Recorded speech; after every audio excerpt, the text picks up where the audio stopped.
Okay, that's the camera. I'm live. I certainly hope so. I'd hate to be dead about this point. You would be really annoyed too. Yeah, I would be super annoyed. Okay. Oh man, you broke it now. Oh, I'm just trying to square it. That's good. pretty close. That's pretty good. It's parallel with the thing back there. Yeah, I'm not on the level, so it doesn't matter. You know.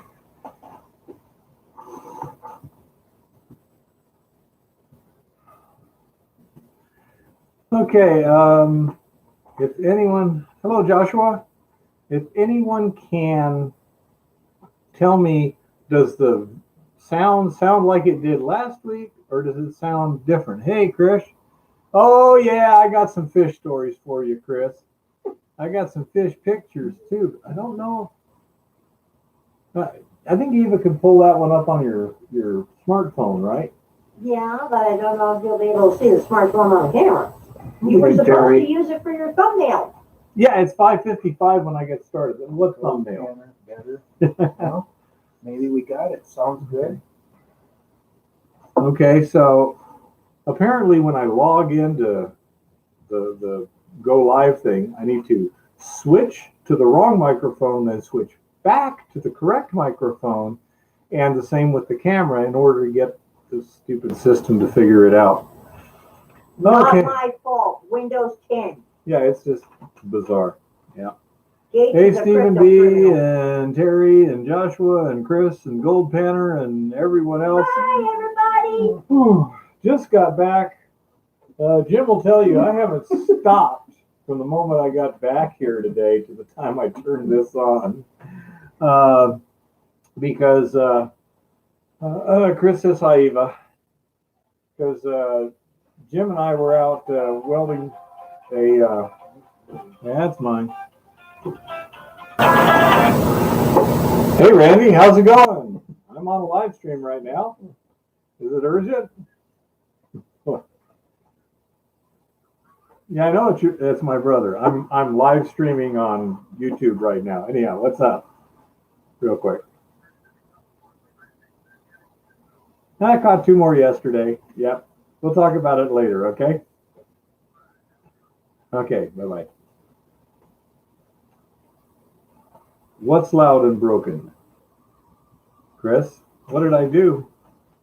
Was I speaking too loudly for the microphone or what? The microphone's actually way up here, if that's the one we're working. That's a good question. Does that make a difference to the sound? Testing 1, 2, 3, 4, 5.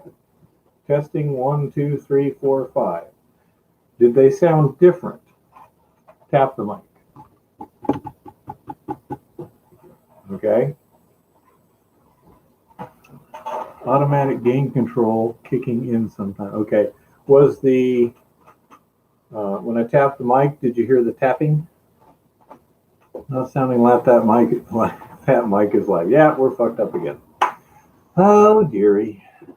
I don't know how to do anything about automatic gain control there. I'm sorry. Yeah. Yeah, and it's maxed out.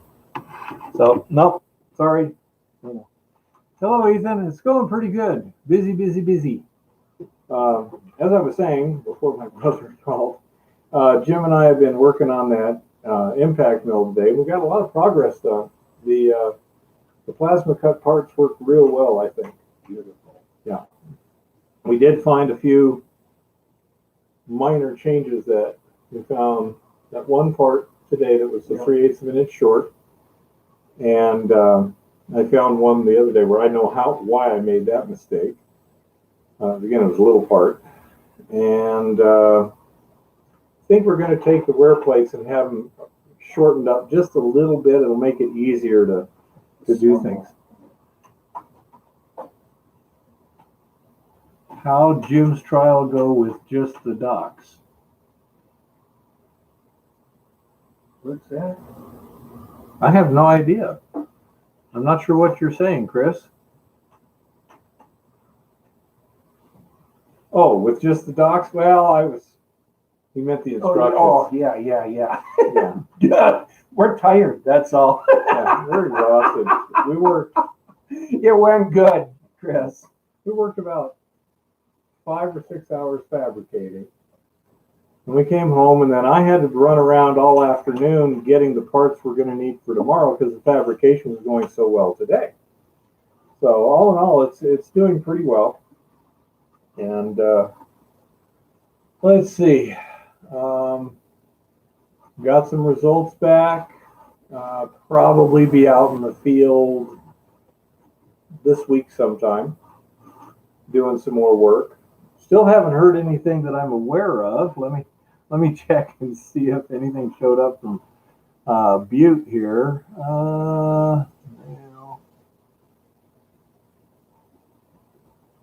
See what happened there. Come on, sign in, you silly computer. Now, let's do this one, go there. Let's see what we got here. And Jimmy, this is your impact mill we're building. No. Okay.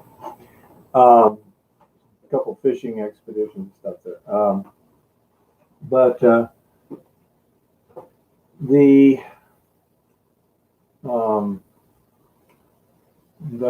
thing's going pretty well, Jim. This is made out of T1 steel. I don't know if you're watching or not, but hi Terry. It should be more durable, and it's going to have the 8 horsepower motor, and it'll be an 8-inch chamber. So this will be a good test rig to get this thing going and see how well it works. I'm looking forward to that. It's going to be at least next week though, because I have to wait for my Social Security check to come in to buy the motor. So, unless we want to hand crank it. Hey, Wolfman. So that's it now. The shop we're working on, it's a friend of Jim's here, and he's got a nice big shop. Plenty of room to work in there. All we have is a stick welder, which is not ideal for some things. Huh, Jim? It worked good. It worked all right. We managed to get it to work. Hey, Robert MacGyver. And so anyhow, the chamber's essentially done. It just needs clean up and paint. The cover is done. Just needs clean up and paint. The frame is done, except for a few little things on the legs, which I'm going to take and MIG weld. Clean up. Now, we also have to trim it off a little bit once we get the engine. They gave me 5 feet of steel, an extra foot of channel rather than cut it. I said, sure, go ahead. And so it's sticking out a little long. I want to leave it there until we set the motor and make sure, yep, that's where I want to cut it. Because, you cut it one inch short and life sucks. So why not? Yeah, Chris, pretty much. But overall, it's turning out pretty good. We should probably do on the next one too, is see if he can cut those grizzly parts with the plasma. That might be, having cut it out of a piece of 1/8 inch. You can throw that on the side there, because see what it. Yeah, it'd be really good for the angles and stuff. That being, hand fabbed, it didn't seem to quite go as smooth as I'd like it to. It wasn't horrible, but No, it worked out. the 1/4 inch steel though, and I can tell you this, the rock's right on top of them too easy. It's too wide, yeah. Yeah, so you really need that. The Grizzlies are a pain. Yeah. But I say we got everything going pretty good there. Because we couldn't get to that shop until this week. I had a couple of days off this week and I didn't have anything to do. Hey, Rick. So I went fishing. And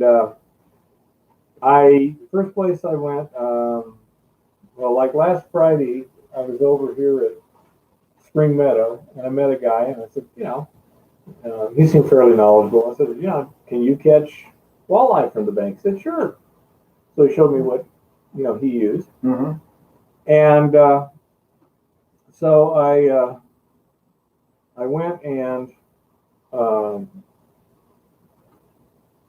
tried over there at the causeway, and nothing was biting. Nobody's catching nothing. And I lost a few rigs and stuff, and I'm like, okay, time to move. So I thought I'd go over to the York Road Bridge. Mm-hmm. And I went over there, and this is how I understand it. When they stock the lake, they dump the fish in at the boat ramp. And so this is kind of like how the, salmon spawn sort of thing. They come back to where they were. started. And when I showed up there, I looked, and there's like, I don't know, 10 or a dozen people sitting on the, standing on the piers there, the walkways. And I'm like, what the hell? I mean, everyone's just fishing this one little spot. And I'm like, well, that looks rather odd. But when you have that many fishermen in that small a spot, I mean, there was more fishermen in that spot in the next half a mile of beach combined. And I thought, okay, I definitely need to check this out. So I went over there, and the rainbow trout were spawning. And I mean, they were good sized trout. They were 2 feet. no, they weren't 2 feet long. They were probably 3 pound, some up to 4. Nothing under 2 pounds at all that I see caught. And when they caught females, they'd kind of strip the roe out of them and then use that for chum. And all they were using for bait was they put a little plastic bead on the line. It was kind of the same color as the roe. And then the hook would hang about this far beneath it. And what would happen is the fish would come up and grab the bead, and then you yank the bead, the line through their mouth and smack the hook into them. And it was, hey, Busted, how's it going? And I busted. it was pretty good. Now, I didn't have any, orange beads. And so I went and was trying other stuff to see. The only really fine hard rock gold. Typically what mesh that is. Okay, we have a mining question here, so we'll address that real quick. The general mesh size on hard rock gold, I've seen really rich ore, kind of hand select, actually reject off of an 1/8 inch screen, but that's not a 16 mesh screen. That's really, really rare. I've only seen it once. Generally, the coarsest stuff I see is in about the 100 mesh range, 50 to 100 mesh. Although where I break for bedrock showed us that spot last fall, that also had coarse gold. That was actually recoverable by dry washer. So that was probably in the neighborhood of 20 to 10 mesh gold, some of that stuff there. A more common size for hard rock gold would be in the 200 to 700 mesh range. And the stuff I'm working right now,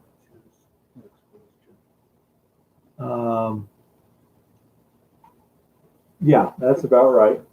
The stuff I'm working with right now is running 2,000 mesh and finer. About 80% of it passes a 2,000 mesh screen. So yeah, it can get really, really, really small. This stuff that I'm working with right now is so small, it won't even settle. To say nothing of being able to gravity extract. I mean, you just stir up the water and let it settle for a minute. Pour off the top couple inches, and the slimes in that water are richer than the head grade. That is some really fine gold. But yeah, and as Ethan says, leaching works better the finer the gold. I would say naked eye, not even be able to see a speck. Probably about 400 mesh, somewhere around there. That'd be my guess. Yeah, 300 to 400 mesh before you couldn't even see it with your naked eye. And so yeah, it gets really, really small, and that does not mean it's not rich though. That's why it can be very difficult and challenging and stuff. It's not easy. If you can see a reasonable amount of gold from hard rock, you really want to have it assayed and see what you're not seeing. Right, how rich it is. In the case of the I break for bedrock claim, there wasn't squat. It was all what I consider coarse gold for hard rock. The assay showed like 0.02 ounces per ton or something, and the head grade was running better than a tenth. On the other hand, this Montana B stuff, now you're not going to be able to see anything. Not a single particle of gold will individually be noticeable to the naked eye. When you get enough of them together, you can see. But yeah, it is really, really small, and the vast majority of it, I can't even pan. You know, when I would be panning stuff, I go, well, that looks like a tenth of an ounce to the ton. It was actually more like an ounce to the ton. That does sound good. Yeah. If it's that. Yeah.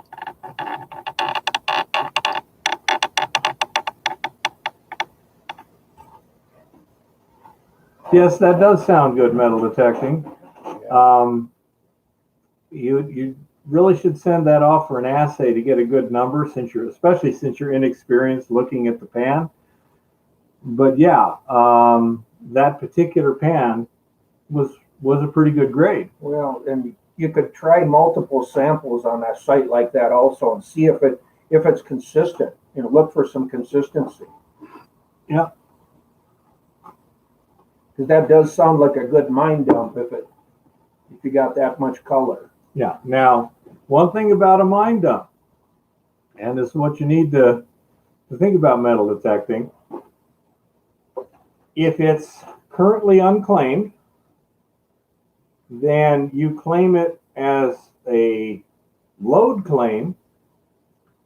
You cannot haul off those dumps because that's placer at this point. Theoretically, nobody else can claim them, but you can't exploit them because you don't own the placer rights, and that's placer. I mean, in terms of if you're trying to get a permit and stuff, it's really kind of weird law that way. But yeah, to actually get undisputed rights to the dumps, you will need to file a placer claim too. If the dumps are that good, I'd file a load claim on the mine also. Yeah, both claims. Double it. You know? So if you file a load claim and file a placer claim, there's absolutely no question whatsoever that all of that you own the rights to it, and that's the best way. What's the smallest mesh you can see with a loop? Against a contrasting background, I use black pans for that reason. I can spot about a 600 mesh particle. That's about 1/1000th of an inch or a little less, about 20 microns. But all I can see is just a little sparkle of light. Look. That's going to be the portrait that's hanging in the Smithsonian. Okay. Okay. Yeah. Anyhow, why don't you get my picture of the fish and we'll see if you can see it on the thing here. But yeah, it's about 600-700 mesh. You can spot, an individual point of light, but you will not be able to see any shape to it. It's just a point of light. Yeah, you're right, Chris. Okay, Chris. Yes, if you have a 900 power loop, but most people have a 10 power loop. So Well, if I had an electron microscope powered loop, I could see everything. Even if you double it up or have a 20, it's yeah. But anyhow, so that's basically you know, if looking under a loop and you just see a little point of light, you're probably looking at 500-600 mesh around that area there. That's why I say I can't, well, they won't settle in the pan either. It's on Montana bee stuff. But yeah, I'm only getting maybe 1/10 of it to even settle out and show, and that's the coarsest 1/10. Yep. So did that help you out, metal detecting? Any other questions about this?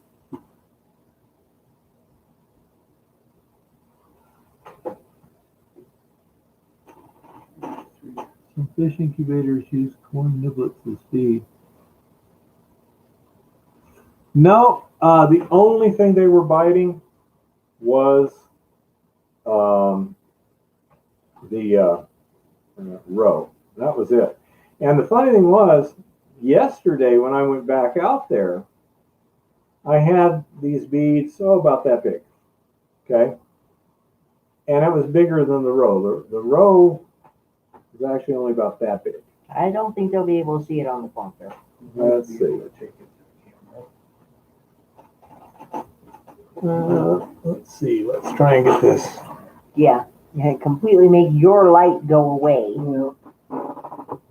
I don't know. Yeah, it's too much illumination for the camera. Yep. Yeah, but anyhow, you can kind of see the couple of rainbow trout there I had. They were about 20 inches long. Yeah. But anyhow, so I was able yesterday to, these fish are swimming around. You can see them. And right at the end of the dock there, they're swimming back and forth, and I had roe from the day before. That one might work. Let's see if you guys can see this. Yeah, that looks a little better. Yeah. Nice trout. But anyhow, yeah, he's smoking them. Mm-hmm. But anyhow, so I was throwing the actual rainbow trout roe in right there where I had my bait sitting like 3 feet off the dock. And these fish were coming in and slurping up the chum and just ignoring mine. It was even, sometimes you could see my stuff get knocked around by the turbulence of their passage. And I'm like, okay, so I think next year I may go try and find some real small beads. Because that's the only thing I can think of that they could detect at the speed they were moving. I don't think scent would have been a cue that they could decide whether they're going to eat it or not. But the size, that would be easy for them to identify. So that's my plan for next year, or maybe next weekend. I don't know. I'm pretty much planning on being out in the field, and the spawn should be over in another week or two.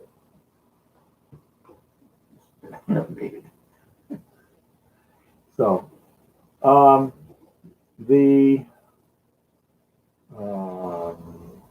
I got some samples that came back interesting enough. I'll probably be doing some more staking. It's going to be mid-May before they open up the roads where there's at least 2 more spots we want to stake just from the historical data.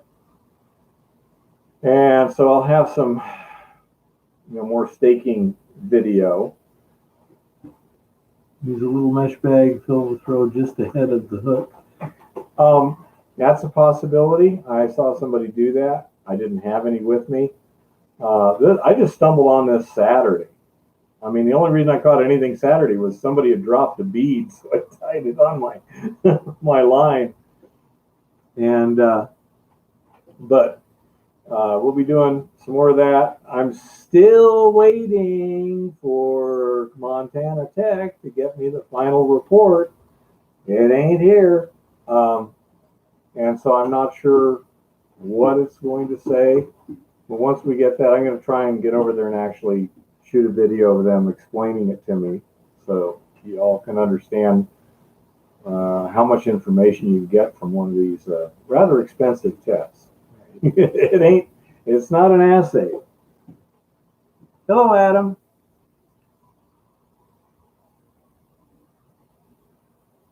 So the mining is still pretty much sitting around a little bit. What do you call it? The impact mill is under construction. Where's my camcorder? Let's see if we can get this with it. See if you can download it. No. I can't, because then it'd be picture to picture. Let's see if I can just call up the picture on this and see menu, shooting, camera, playback. There we go. Okay.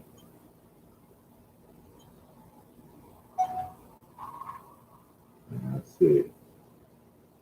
That looks like it right there.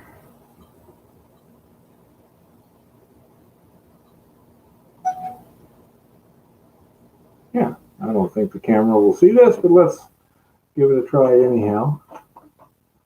So there's the impact mill right now under construction. That's 1 day's work. We're actually fabricating about 5 hours, I think, today. You know, 2 guys. So,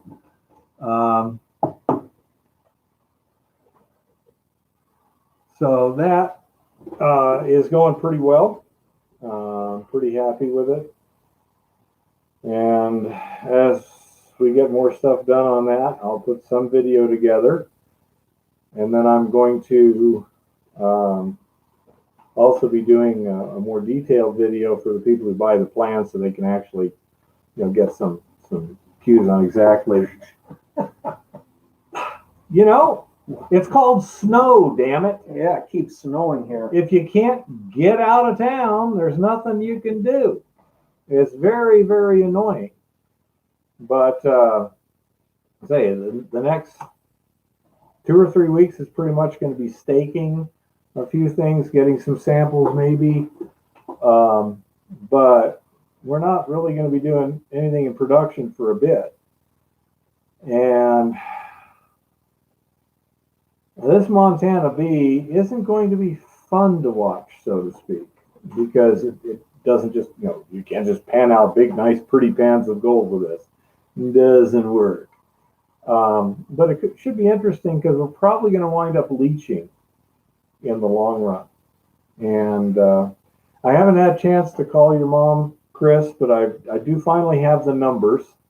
So I'll see about getting a hold of her this week too, and see about getting my rogue wave down here. Yeah, we're in Helena, Montana right now, metal detecting. And because the action mining, I think it's an M4 wavetable, that got the highest grade to concentrates so far that we've tested. And oh, thank you, Chris. And so the problem with a wavetable is throughput. It's really not Production. a lot of production. No. It takes a lot of Limited. babysitting. Yep, limited production and babysitting. You're exactly right. And my table does not. It has higher production and there's no babysitting. It just diverts, and you have cons and you have tailings. How well it'll do the separation, I don't know, but the way it's set up, it would not surprise me if I got a good separation of the gangue material. I may not actually be doing a great job of separating the gold, Right. but if I'm rejecting 2/3 of the rock without losing much of the gold, Exactly. I'm doing a pretty good concentration. And so that, again, we're waiting on Montana Tech to give us some more results before I try anything there. And Coulter hasn't gotten back to me from Mining Magnets on how he's doing with his hematite extraction.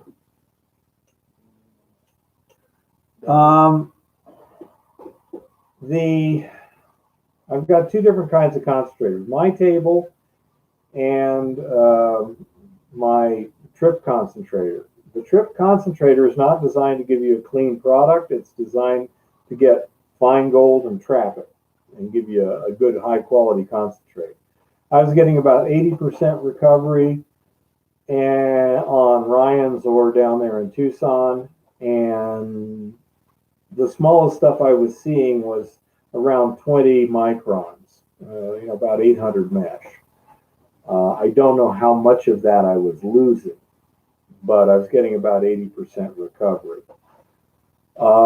This Montana B, that's going to be an interesting question. I really don't know exactly what's going to happen and how well it's going to work, but I'm going to be going more for a heavy mineral concentrate than I am for pure gold. So I might be able to do a fairly good recovery of the gold into concentrate. And this is the things that you're doing is how much gold did you lose to tailings versus how much wound up in concentrates. The higher you can get to concentrates, better. But I will guarantee you, Montana B is not going to wind up into a smeltable gold concentrate. That's not going to happen. From there, we're going to have to leach it. And we're probably going to be doing that with the thiosulfate leach, which is non-toxic and you guys ought to find very interesting. How pure is Montana gold? What's the fineness of it? It depends on what drainage you're in, really. It can vary anywhere, from 500, 50%, which is really, silver. Most of it in this area is fairly high. It's right around 900 gold, 920.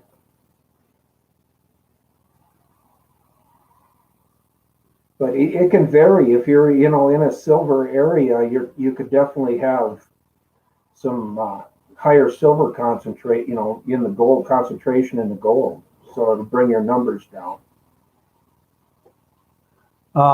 I've never heard of copper ever being magnetic by itself.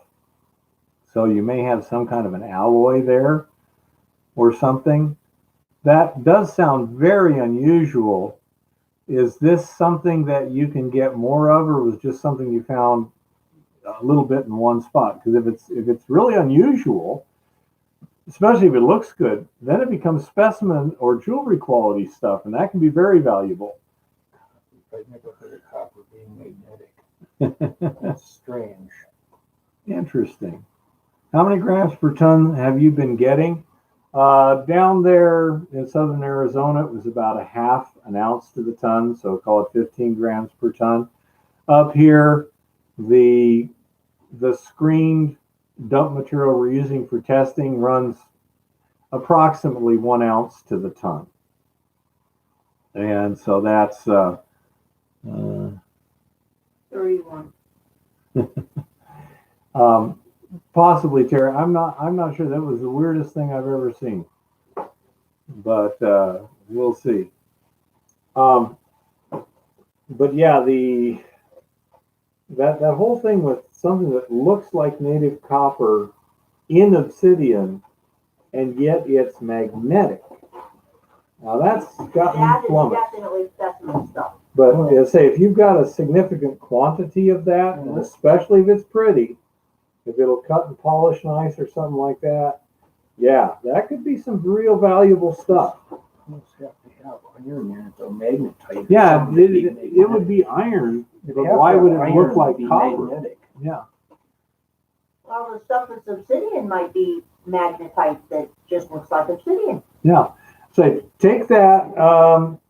I'm not sure where you're at metal detecting, Phoenix or Tucson or somewhere else, but get a geologist to look at it. If you're near Phoenix, you might be able to set up an appointment with one at the Arizona Department of Mines and Mineral Resources or the Arizona Geological Survey. You might be able to get a good geologist at a university. But that, sounds quite unusual. City of Reddish Black. I'm sure it wasn't iron ore. Yeah, I say, I don't know. If it's almost magnetic, sounds like it almost yeah. has to be iron. Yeah. Prescott, yeah. Check your college at Prescott. See if there's a good professor there that'll take a look at a rock for free. It's not unusual. I mean, they like to look at rocks, and if it's something weird, they like to look at it. And ooh, that's a possibility, Ethan. Ah, Yeah, that would make more I sense. think Ethan might have got it. That might make more sense. Slag, copper slag, Yeah, Good from point. because it looks like area obsidian. they were smelting at one year a long time ago. Yeah, and it would be magnetic. But it would still be valuable as a curiosity. Was this obsidian very tough? Not like glass, but really tough, more like quartz. Because there's lots of copper slag around the southwest. It does look kind of like obsidian, but it's generally a lot less fragile than obsidian. Not slag. Okay. You've got me baffled. but take it to a real geologist, and that would be quite unusual from my experience. Perhaps, let's say, an experienced geologist say, "Oh no, that's Frazzlestat obsidian or something." I don't know. Could be. But that is definitely unusual. Yeah, We're not saying you're wrong. We're just questioning Yeah. the concept. you could We can pull out information. name it after that- your this girlfriend way. or something. Yeah. Yeah. Stump the teacher night. Yeah. If I was like Nick Zentner or something like that, that'd be a lot tougher to stump. But as it is, I'm a minor, not a PhD geologist. Now, my dad might have been a lot tougher. He was a PhD geologist. So, yeah, he would have definitely been a lot harder to stump than me. But, that's the way life is sometimes. But that's very, very interesting. I'd love to see what that looked like. And, yeah, take that to a real geologist. That's an interesting one. Because again, if it's something weird, the marketing. I mean, look at Herkimer diamonds. Yeah. All they are is quartz crystals, right? They're a particular, Good- form of good- quartz yeah, crystal. good and they quartz. look good, Yep. but that's all they are. Hey, don't pick on the Herkimer diamonds. The woo-woo Huh, people that's love cool. Yeah. Just But yeah, I say it's something. Oh, thank you, David. wow. Yeah. Hello, smoking. So anyhow, that's it there. Yeah, we could probably use some more questions tonight. Yeah, I didn't even pick a subject See, tonight. I I figured can't- I'm going to let you guys pick the subject. I can't get out in the field until the snow melts. Okay, I'll agree with that, Terry. I haven't, really seen where copper's magnetic, but I'm not discounting that fact. And if it is diamagnetic, well, there's the answer. Yeah. Because that would be iron and, magnetics. Well, Yeah. I'd like to see a piece of this. Yeah. It very well could have metal detecting. Yeah, I really don't know.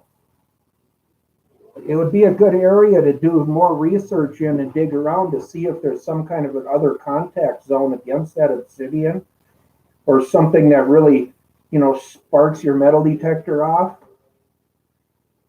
And then pull some assay samples. Yeah, copper and iron don't alloy. No, They would separate. Show me your tools needed. Not sure what you mean, Dr. Virtue or Mr. Virtue. Yep. Did Eva make the sign? No, Jim made the sign. Playing around the other night. What portal are we at? Tiberius? Really? Hi, Tiberius. Is that My Tiberius? It says Tiberius. I think it's the Tiberius we know. Is it Tiberius? You know? Yeah, I want to know. Inquiring minds want to Yeah, know. that snow has been our problem. It keeps snowing here.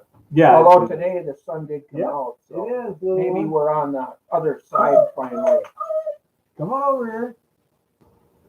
Are you gonna? You're probably not gonna have too much time, Tiberius. Well, go ahead and get your new hat, little one. This Tiberius is someone very special here. This is her new. Love you. I'm so glad you're here. Nothing in terms of strange creatures. I've run into snakes, peccaries, no bears or anything like No that. chupacabras. Sorry. Yeah. Nothing good. And so nothing bizarre. I did catch a little rosy boa one time in Mexico. It was a beautiful little snake, but I I couldn't love snakes.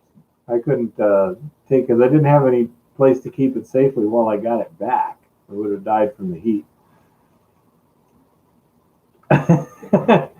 I'll try and get the intonation properly. Good Lord, it's amazing. Did I do okay, Tiberius? Wild burrow poop? No, burrows don't go into the old mine. At least none that I've been in. They're pretty small for a burrow. Lots of javelina poop. Packrat. Lots of pack rats. Occasional mountain lion track. How much heavier is gold than snow? A bunch. The problem is, so's my truck. You know, it's not just that. The authorities actually, barricade the roads. They close gates, and he said it was close enough. I find in quartz a metal like pyrite, but it does not have the cubic shape. What can it be? Okay. First question is, does it look like crystals or does it look more irregular in shape?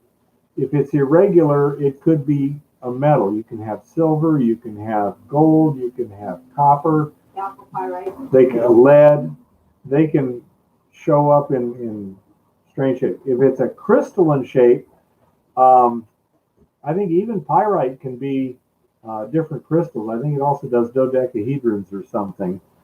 And so, and Right, Chris is confirming that. Correct. So if it looks like pyrite, it's irregular, huh? Are the pieces large enough that you can try and scratch them with a knife? Or when you crush the rock, can you get some out and try and hit them with a hammer? What we're trying to see is, Magnify it, even Yeah. just to look at it. Look at the crystal. is it brittle or is it malleable like a metal? Does it squish and bend?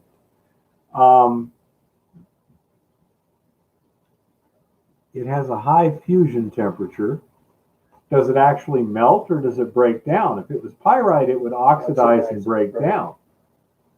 If it actually melts, then it's a native metal of some sort. Does it smell like sulfur? That's another. It's very hard.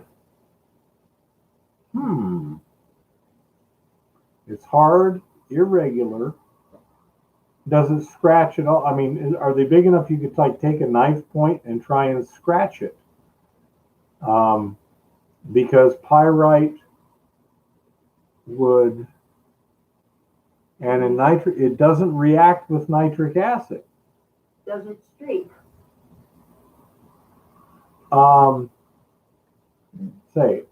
This is getting interesting. If you take a hammer and crush up some of the rock, do these pieces, again, do they squish or do they break up into powder? Do they crush?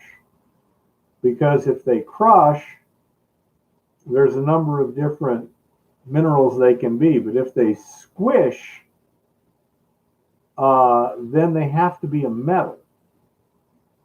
And that is a very useful tip. When you scratch it with a knife, if it sounds really hard when you do it, it's probably a mineral.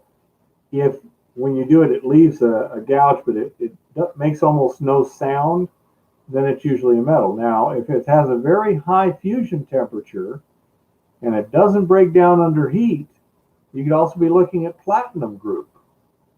It would be unusual, but it's not impossible. They found platinum in South America when the placer miners found the stuff that looked like silver, but it wouldn't melt.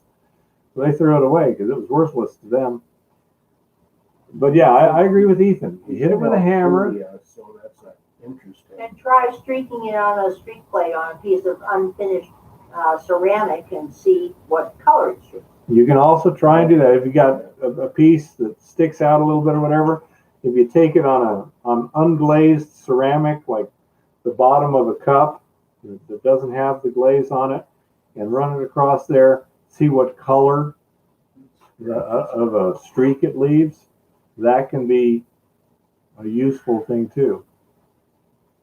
It's a possibility. From the information you've given me, it hasn't been ruled out.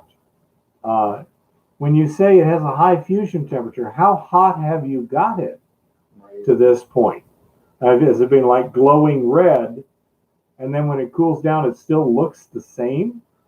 Or when it glows red, and then you cool it down, it's changed color, and it's, typically if it was like sulfide, like a pyrite, and you heat it up to glowing red and then cool it down, now it's going to be brown, and it'll break up real easy. It'll powder easy. Yep.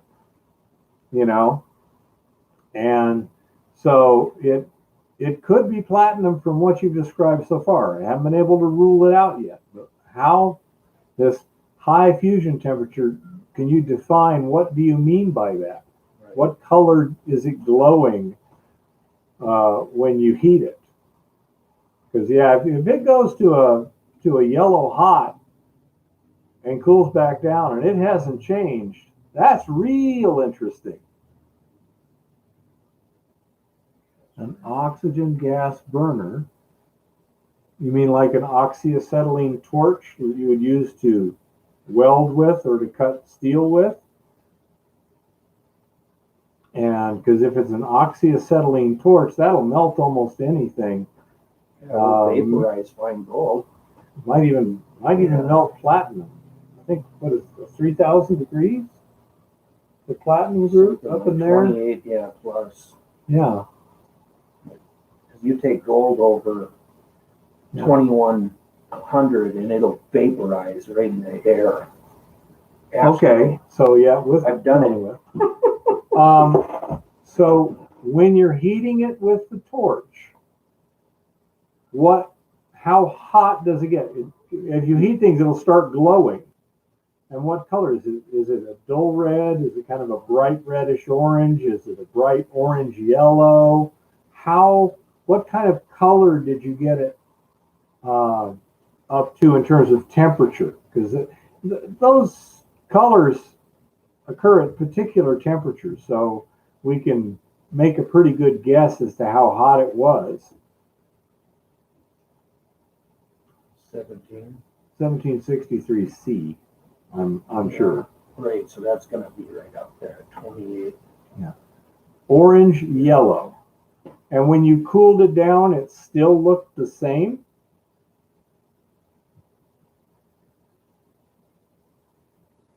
He said an oxygen welding torch, Chris. I'm not sure if it was oxypropane. Okay. Now that's very interesting, because none of the sulfide minerals like iron pyrite could hold that.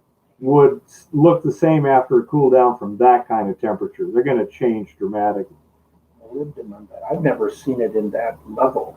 I mean, you're talking a lot. Molybdenum usually isn't metallic.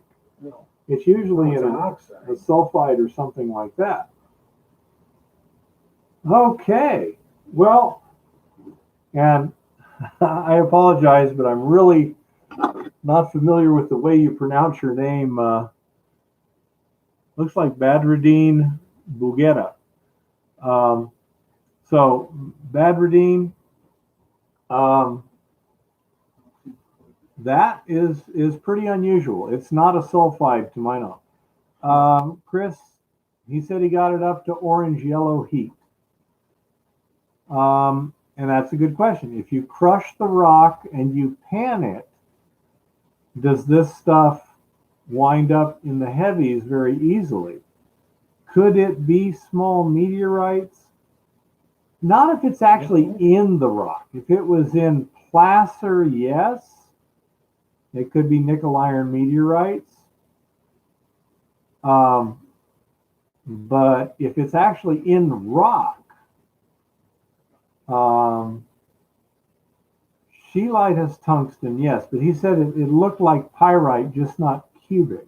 It's kind of irregular, Ethan. And the yellow was not the color, that was the color of the heat. That was the glow when it was heated, orange, yellow temperature. So we're probably talking somewhere in the neighborhood of 800, 900 centigrade, or about 1200 Fahrenheit. At somewhere around least, there. if not even maybe. I mean, Yeah. you could take, even, I mean, like gold, you could take up to 1800 to get it to start to even grow. Yeah. And Badradine, yeah, that's important. When you smash the rock and you pan it, what shape of things? I mean, if it's metallic, you'll see that it's been beat up when you do that. It's going to look pretty obvious that it was chunks of metal.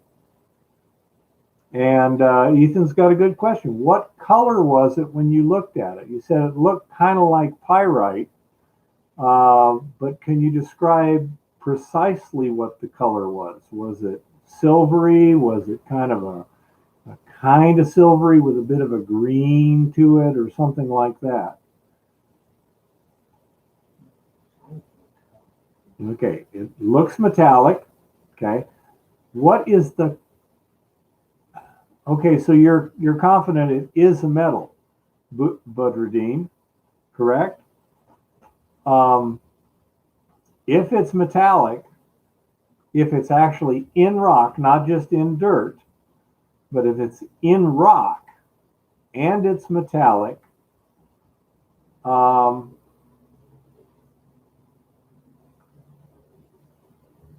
Chris is asking, what does the surface look like? Does it have little fine lines in it? Or is it more smooth or irregular, or what?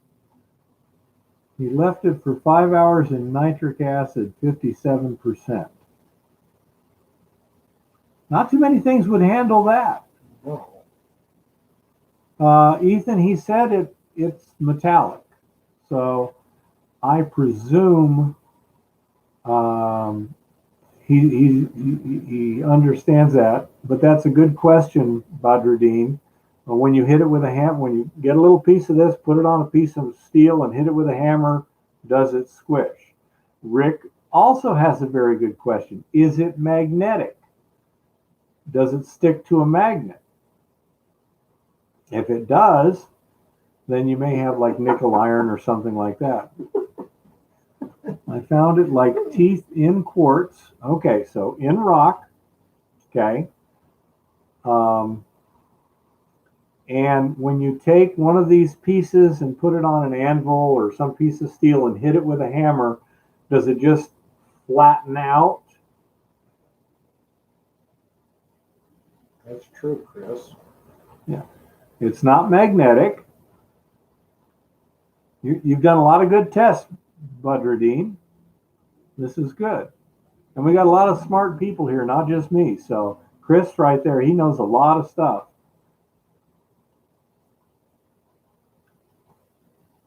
Okay, so Chris wants to know, was it like in a pocket in the rock with pieces growing out into the pocket? That sounds a bit like you found it like teeth in quartz. That sounds somewhat similar.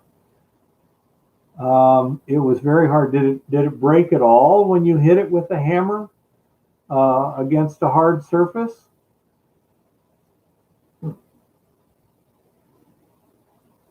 This is getting really interesting. Yeah. Everyone's into this one. Got them all looking. They're all Thank you for researching. coming tonight, Badradine. Yeah. This is really interesting. So you hit it with a hammer against a hard object, like an anvil or something. Did it break at all? Did it flatten at all? Or did it just sit there and take the hit?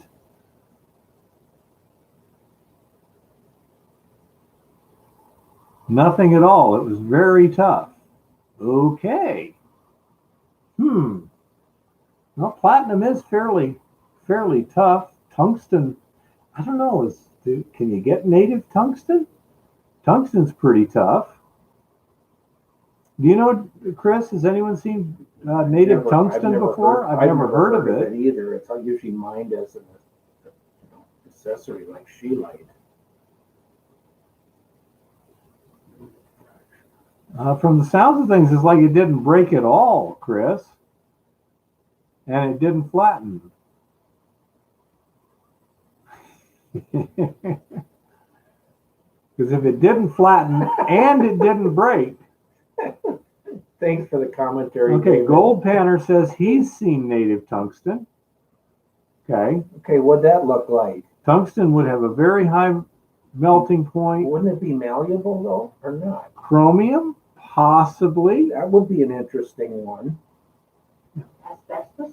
No, that's Is it- I know. Adam, is it tungsten or tungsten carbide? Has the same color as gold. Huh. Colored gold. Well, would nickel chrome have a little oxidized surface that would be yellow, Chris? A yellow sheen? Does that surface color change when you put it in the nitric acid or heat it or anything like that, or it still comes back looking yellow think like Chris gold? is onto something there, nickel chromium or something. That would, in my mind, that would make sense. But Was there any green coloration in the quartz? Was there any nearby serpentine or greenstone? Badradine says no. I'm guessing that means none of these tests had any effect on it. Wow. Huh. Yellow color, but super tough. Doesn't react with nitric acid. that's the strange one. Doesn't change color with heat. Is it hexagonal? Adam wants to know. Does it have 6 sides, Bedradine?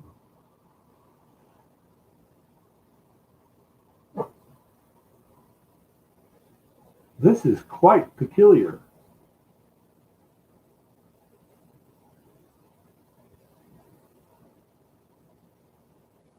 Huh. Wow.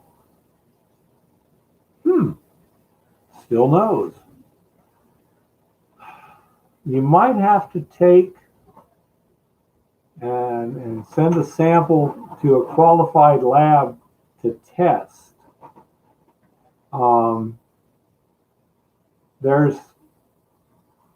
They can basically find anything with the proper testing. Very irregular shapes.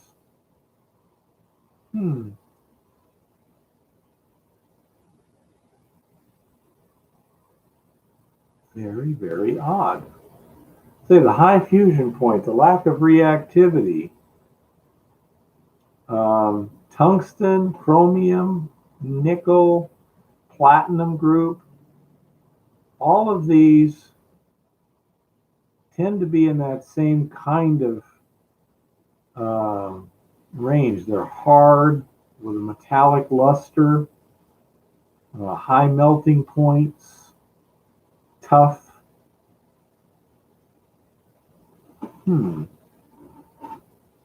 Exactly like teeth.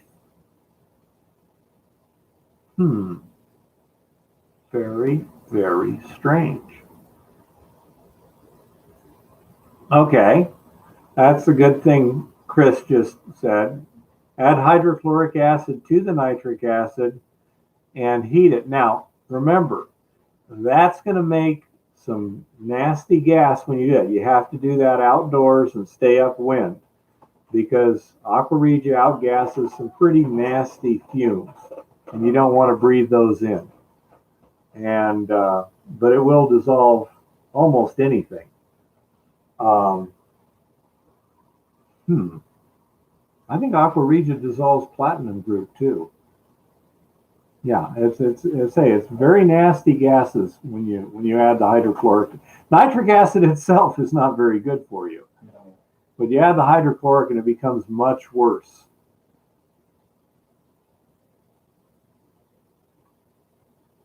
Very strange indeed.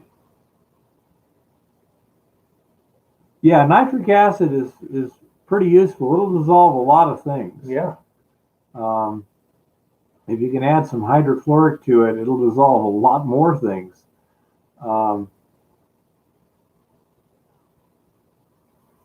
Wow. I would say get that tested, whatever it is. Yeah, do you have the capacity to get some to a laboratory and pay to have it tested?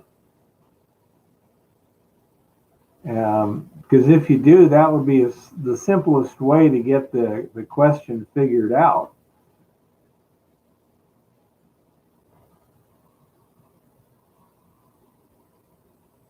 Yeah, I don't think we're in the silver range here, Chris. No, it sounds pretty tough. Uh-huh. Yeah, what Chris is saying, Badradine, is if you use the hydrochloric and nitric acid together, which is called aqua regia, and then you add another chemical called stannous chloride, which is tin chloride, it will cause the precious metals to drop out. I believe it was somewhere in Africa, Adam. Yeah, you said Algeria. Algeria, yeah. So northern Africa.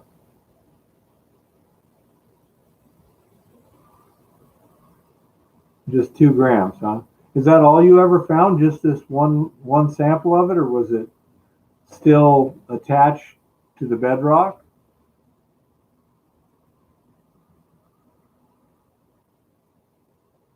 Or is it just like you were walking down a stream bed and saw it sitting there?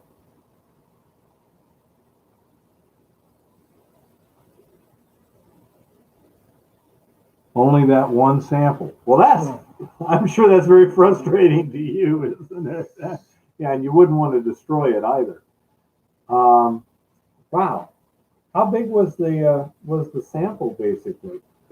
Was it just a little piece, or was it a fairly big piece, or what? If it was fairly big, then you could. Yeah, pretty much, David. Very, very well done. That's Eva quality punning there. Major pun. This rock was from Africa. It says African rock. Excuse me. While that is a good pun, it is not an Eva quality pun. Ooh. Not big. That's what I would say. If there's a university that you could possibly see if there's a geologist or geology department, have them look at it. We're going to be going down in some mines, Mr. Virtue. As a matter of fact, got 3 plans so far. 4 now. One's pretty small. It's more of a prospect, but I will have to rappel down it. 1/3 centimeter. Yeah, that's pretty darn small. Yeah, with something that small and without any more to look at, I would just keep it. And when you're near a university, yeah, you're right. Go to a geology department. Or the chemistry department too. Yes, that would work. Yeah. That was very interesting, Badradine. If you ever find out what it will be forever and ever, let us know, because we're all just curious now. That was really interesting. Yes. Yeah, the crystalline form, to someone who's really knowledgeable, that can give them a really good idea.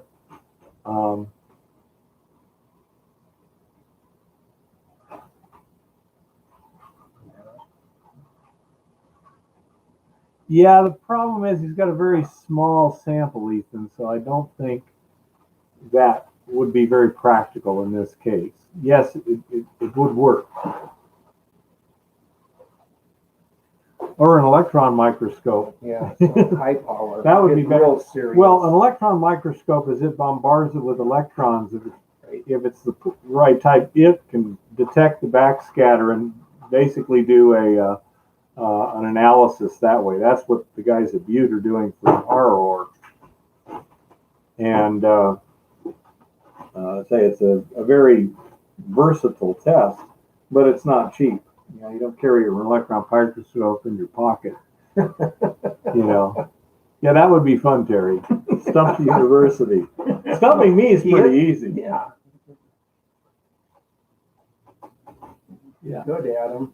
Yeah, I wish I could, because I know how ignorant I am. We'll start all over again. Yeah. So yeah, I'll be doing some rappelling. We'll be doing detailed sampling in one mine. We'll be doing other sampling in other mines, and we may change our priorities depending upon what we find at some of these others. One of these mines, the historical data indicates it was fairly high grade and free milling gold. So we could very easily, if we find something good there, we may switch priorities so we can start getting some money coming in. Badruddin, I want to thank you for a very, very interesting question. That is a very curious thing, and we'd all be interested to know if you ever find out what it is. Yeah. That would be good. Any other? Thank you, Badruddin. We try. It's like a family here that gets along, with the exception of a few snipers out there that just like to drop in bombs from now and then. But even then, it's good natured. Yeah, very, very interesting, Badruddin. Thank you. So yeah, we'll be doing rappelling. Minor Bago's doing fine, and it's running just fine, rattling a bit. What's new? And thank you. I agree, Badruddin. I really like them, and they also last summer I got very ill. I needed some surgery, and so I was going to be out of work for a couple of months. And they came through for me too. They kept a roof over my family's head and food on the table while I got back on my feet. So it is like a family, and I really appreciate it. You know. So yeah, I'd love to pick up the pace here, and we intend to as soon as the snow leaves and stops falling. I think the elkhorns over here look pretty white today. When you're out over across the valley looking back, it's like, wow. Yeah. Hey, Bryce. Yeah. Hey, old dirty goat. Yeah. Oh no, it's frustrating because it's, you know, a couple of months sitting on butt, but that's the problem up north here. On the other hand, hopefully by next fall, we'll have ore stockpiled and stuff, and we'll be able to do a significant amount of processing during the winter, which would be cool. Thanks for being here, Yeah, Adam. thanks, Adam. Yeah. And good luck on that. And yeah, Good luck with your finals. study the mineralogy and the geology. I wish I had had a chance to do more. But yeah, that's you know, the plan to try and stay busy next winter. Also fabricating equipment now. possibly. Do some fabricating and try to do videos with that. Yeah, we really don't know what the situation is going to be in the country whether or not travel will be very feasible or not. So I'm planning on not. I'm planning on staying close to home for now. And we'll, well, Ethan, sorry. Yeah. Hang out with us old people here. Yeah. Oh, Bear, I've told you, you can have a temporary travel visa to go to those. Say, I don't know. I mean, say, in order to stay busy mining during the winter, we'll have to have someplace besides most of the places we're looking at right here.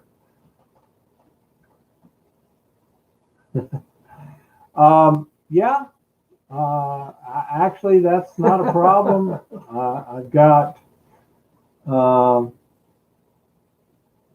I've got sufficient backing here that as long as I'm finding interesting stuff and you know, providing value, I don't think there will be a problem with that. So I'm very happy with the situation I've got. And Jim here is also very helpful.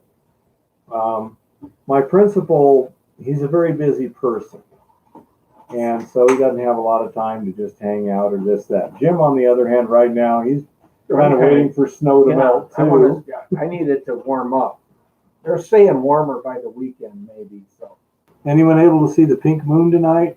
I doubt it because We got it's pretty cloudy right now. It looks like it was going to It's get mostly cloudier clear outside right now. right It's now, not cloud but up. yeah, it's supposed to cloud up tonight. Yeah. No, I say so. I appreciate your patience, folks. I'm really not able to put out the kind of videos and the information that I'd like. We'll get to that because I've got a couple of mines to go look at too, and we'll try to get videos of that and get Keith here involved with that too. I think we should be able to have some pretty cool stuff this year with what you're doing and what I'm doing. I don't think so, Ethan. I think he's a pretty qualified businessman in his field of business, but I don't think he has a mining background per se, and that's why he wants me to help him with that. But yeah, it's a pretty good setup in my opinion, and it gives me the opportunity to do a lot of things which I can share with you folks. I have to sometimes delay results and such for security purposes. And sometimes I simply can't share things in detail either. But I can give you the general gist and show you what we're doing in most cases. That's an interesting idea, Ethan.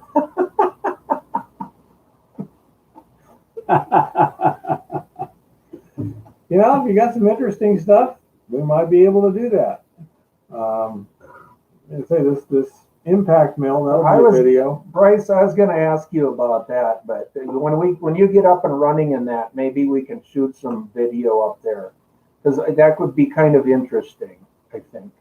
Let's see if we get you down here to California to do some underground plastering in a well-known producer. We'll have to talk about that, Chris. I don't know. He'll think about it. Yeah. Have you done some testing? I mean, you know it's good ground? Or are you looking at some old ground that's been worked?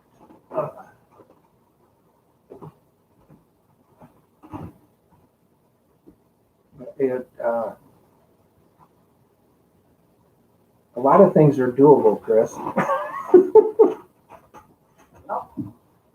It depends on where in California. Well, yeah, and what the tests maybe look like, or if we need to test it, or I'll do that, Chris. Yeah, we'll talk.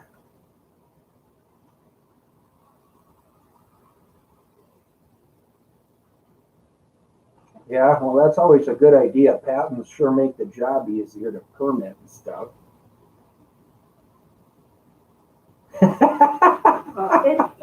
No problem, Bryce. We don't even have to have you in there if you don't want to be. I just thought some equipment, some operating equipment shots would be really, really good.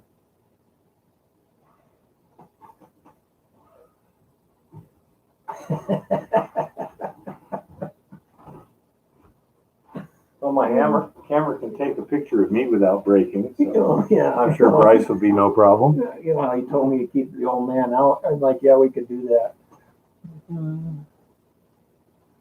Oh, we want to see the old man. Who's this Uh-oh. now? Taking that. All right. Yeah, Tom. Yep, it's in the ground. It'd be nice if it was as easy as just cracking the safe open, though, right? Because some of these placers, and a lot of people don't understand, but you could have a property that's been tested and show, you know, let's just say a $2 million property.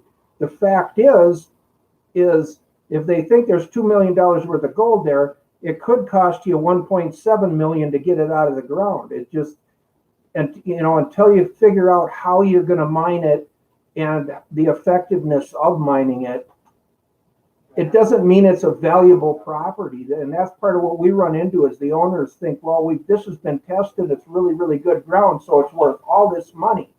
And it's like, well, no, not really, because probably 70% of the value of the gold in the ground could very well be the expense of getting it out of the ground. So, you know, that's always something to, you know, keep in the back of your mind if you're looking at claims or talking about buying a claim. It's not necessarily worth what they're asking from the standpoint of what it's going to cost to actually mine it and to try to turn a profit on the other end of that. Yeah. So,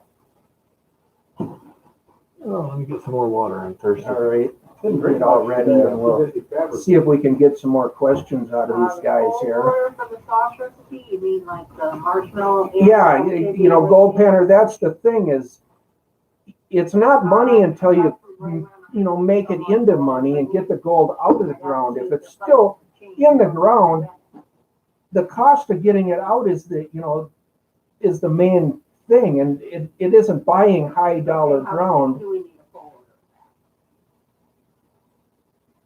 Exactly, Ethan. That's what we run into quite a bit is they've got, you know, a tested property and it's valued, you know, it's valued at a crazy number. And it's like, well, the fact is if that's the gold value, the mineral value they put on the property,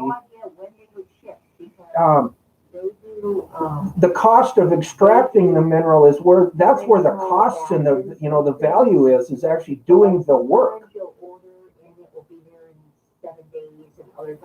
Yeah, Exactly, Chris. Yeah, it's funny to see how you feel. There's $1 million of gold there, so you should buy it for $900,000. And it's like, if you had a pile of gold bars, Right, yeah, buy it. then I can assay them. Exactly. I mean, you know, if they can pinpoint the location of the vault, and all you have to do is open the vault, take the gold out, yeah, then it's worth that kind of what money. happened to Geraldo. Yeah.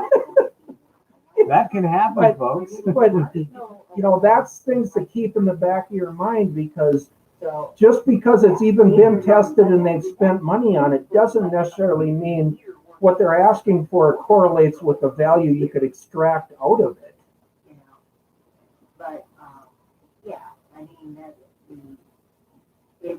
Or in a hard rock. I've seen some hard rocks that guys have for sale for exorbitantly crazy numbers because of what some geologist said. And it's like, well, that's all fine and dandy, but until you mine it and get that value out, what's the true value?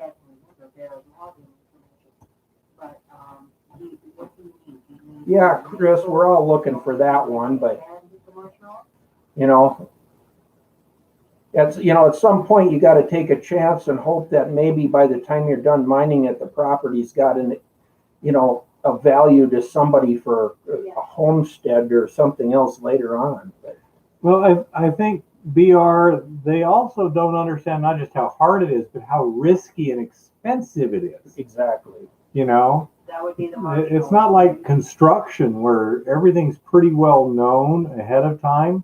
Except, nowadays price of materials is skyrocketing in spite of there being no inflation. But yeah, that's where people just don't seem to understand. it is a very high risk venture. It's like trying to make money at the casino. Damn well better know what you're doing, you know? Well, and you're right, Chris. You know, gravel has value, but location, it plays into that. If you're in a location that you're too far off the beaten track to haul the gravel, you know, like we were up here, we were lucky. We did sell some to the county from our sluice clean out on our sluice ditches. But most of the time, you're like here, especially in Montana, you're 100 miles from a major town or 80 miles. The cost of hauling the gravels, you know, just defeats the whole concept. Mm-hmm. So location, if you're in California, just out of a major city somewhere, yeah, you can run a gravel pit and actually be profitable and take out the gold as a complete secondary thing. And there's some pits that operated that way right here in Helena and stuff, that when they would dig a foundation or a basement or anything, they haul the gravel down to their gravel pit, run it through their wash plant and sort it at the same time. And they got the value of the gravel they were hauling away from a job, so they're probably getting paid to haul it away, and they picked up a little gold in the process. I mean, there is ways to get around to make money different ways, but location plays into that big. Yeah, transportation costs. Right. Is there a ready market that isn't heavily serviced already? Exactly. And if you did have a market with being heavily serviced, you might want to check and see if the people who are doing that, you know, Fred's Sand and Gravel, might not want to buy the raw materials from you and process it and sell it to other people. Exactly. If you provide it to them, especially if they're running low, they may be perfectly happy to buy it from you at a reasonable cost. But we'll see. Yeah, Mr. Pocket. Yeah. No, I've seen some weird stuff in Yuma, Arizona, which is about 180 miles from Phoenix. They actually shipped aggregate from there to the Palo Verde nuclear power plant for construction, because something about the quality of the aggregate, the grade. they might have had very little radiation in it, might have been really good quality. And just an engineering spec sometimes can demand that. But whatever, they hauled it well over 100 miles. I know a guy who started out, instead of gold mining, he started a gravel pit, and they were finding gold in their gravels. It was washed out valley, and they were getting gold out of their gravels, so they set up sluice boxes under their sand plant and were picking up the fine gold. And he turned it in, instead of being just a normal gravel pit, he bought block making equipment in a concrete plant, and he started making concrete and selling concrete. And he ended up to have a pretty neat business, and the gold was just icing on the cake. And he operated that way for almost 2 generations. Their family's done it for 2 generations now. You know, so that would be a dream deal there. You can sell the sand and gravel and rock and sell concrete and then get gold besides. What a deal. Oh, yeah. Yeah, it's been known to happen. But you have to research your market well. Exactly. I mean, location would play into a concept like that.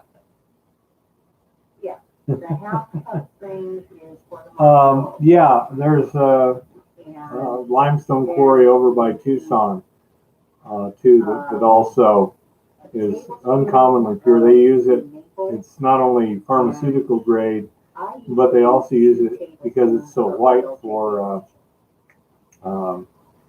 plastering of pools and such, you know? Yeah, I wouldn't doubt it, Mr. Lodek. Certain areas, and I've heard that especially in California, some of the sand you buy from gravel pits will carry gold.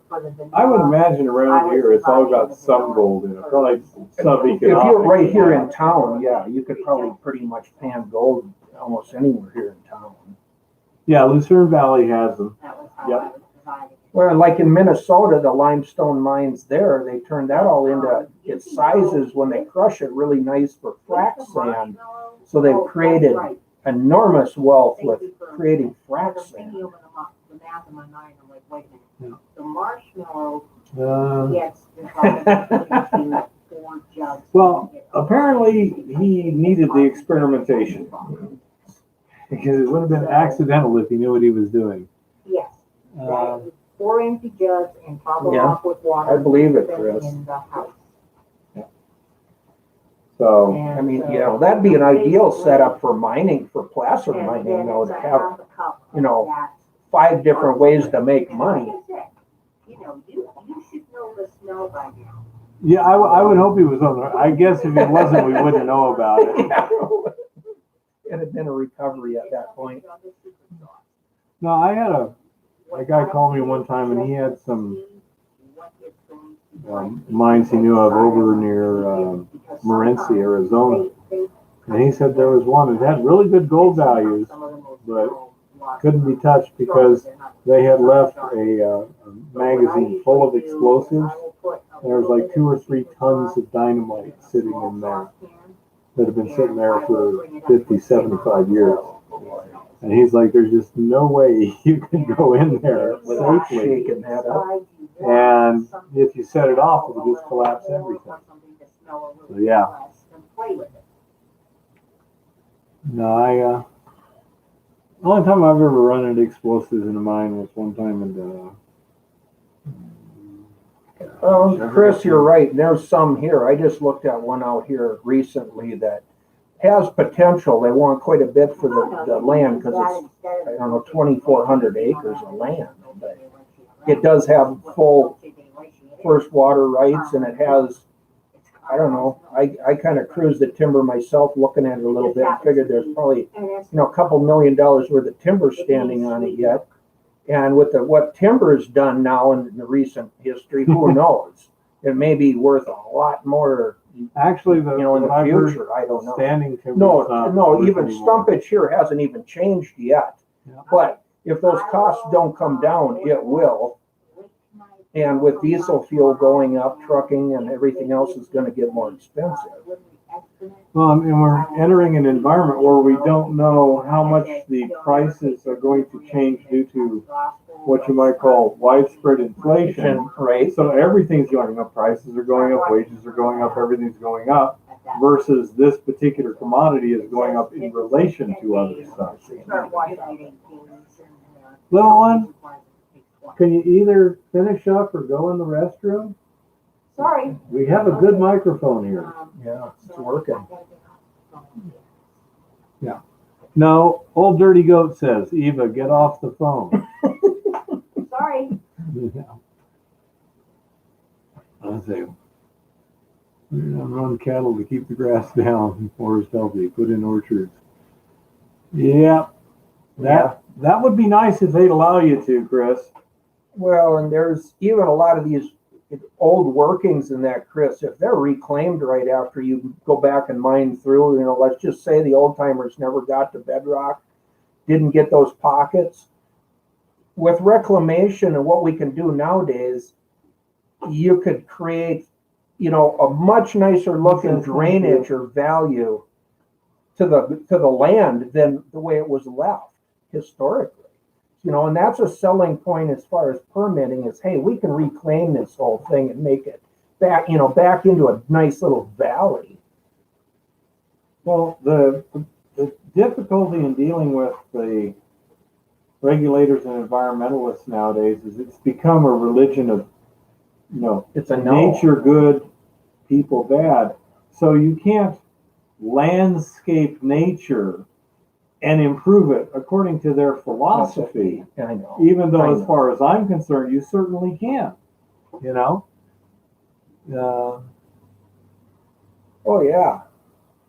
It depends on the drainages resort, dog. I mean, we've dug test holes where the dredges did get, down to 70 feet and that, but then there's other places where they didn't. And a lot of this was never dredged. A lot of it was hand working up through, and darn well anywhere the bedrock tipped over, they never got down there. So with equipment and pumps nowadays, it's a whole different thing of what we're capable of doing. Argonaut, don't ask, don't tell. We had some alpacas one time that did an amazing job of clearing the vegetation from an area that literally broke a tractor. Goats. Yep. Oh yeah, we understand that smoking, but there's so many people that don't because they've been so poorly educated. Yeah, they like their electronics and everything, but Meat comes from the grocery store. Yeah. yeah. Hey, did you all see the electric car race they had the other day? They tried a NASCAR race with electric cars, and I think they only did 250 miles, but they all ran out of power before they got the race done. So if somebody would have simply husbanded their batteries and just kept going, you'd have won. efficiency, Well, from what I hear, they never were able to finish the race. They all ran out of power. one would have thought, just out of thought, that they might have tried that not with the cameras on right? first, I thought it was great. just to see if we could do it. You know, I mean, I would think that would be a fairly obvious stratagem. They'll do the liberal thing and just shorten the race next time to less miles. Well, yeah, but I mean that's what they should have said. Okay, let's get 3 cars out here. See how Let's far they'll race, go. Yeah. see how far we can go, and then drop by 20%. That's going to be the distance we're going to race. You know? Yeah. Oh, I know it is. I thought it was hilarious though, because none of the cars were able to finish the mileage that they had for the race. Well, and I thought it was a kind of cute.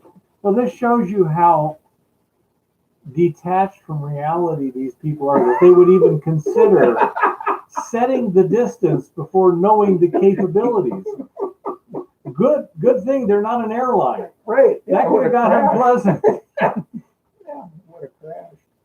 Yeah, it's one thing that was interesting. I watched a guy named Mentor Pilot, and he tells you a lot of details and stuff. But the one thing that was aware, when your flight control computer says that by the time you get on the ground, you're going to have less than 30 minutes of reserve fuel, even if that's 2 hours from now, you are now Mayday. You are now emergency fuel, because you have to do something different or else. You know, slot cars, yeah. Bumper cars. Yeah. I don't know, man. It's just hilarious. Now, the old diesel electric trucks and stuff, Yeah. are you aware of trolley assist? Yeah. 'Cause what they would do, folks, is they'd have these diesel electric trucks. The diesel engine would run a generator would power motors at the wheels. When you're going downhill, the motors of the wheels turn into generators, and they would just dissipate the heat in what they called the toaster, just a big resistance unit. However, hey, State of Jefferson, Yeah. glad you made it today. But when you have a big pit and you have these trolleys, you can, first of all, as you're going up the hill, you can have a power plant, which does it a lot more efficiently than a diesel engine providing the power. But when the trucks are going downhill, they can also hook up to the trolley and pump the energy from their brakes into the trucks coming up the hill. They could be very efficient, you know? That would have to be thought out. So, State of Jefferson, glad you finally made it. He's just getting started, folks, it seems like, judging by his YouTube channel at the moment. Did you ever think of Did you ever think of any questions, Jefferson? We had a guy pop in from Algeria earlier that had a really weird question. We were all scratching our heads on that one, you know.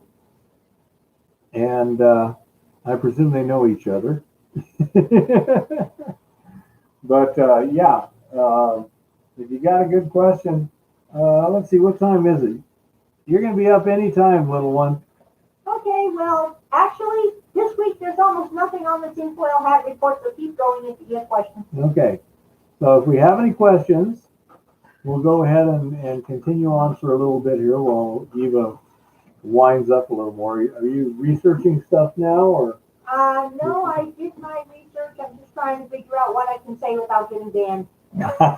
No, without us getting banned. Yeah. Yeah, without you getting banned. Yeah. Wondering if there was any good prospecting forums that are active. Now, by that do you mean an electronic forum or a prospecting club in your area or anything like that? Yeah, 2 weeks ago, Goldstream, we went to Mondays after Easter Sunday, Mhm. and so far this has been working pretty well. So, Yeah, we have less hassles, less conflicts with other people and stuff, and so it's been working pretty good. So, folks, Jefferson Prospecting here is wondering about any good prospecting forums that are active. So, pipe up. Anybody know of a good forum? Anything to connect and share pictures and stories. I'm always in the field. That's why I share pictures and stories. That's what I've got.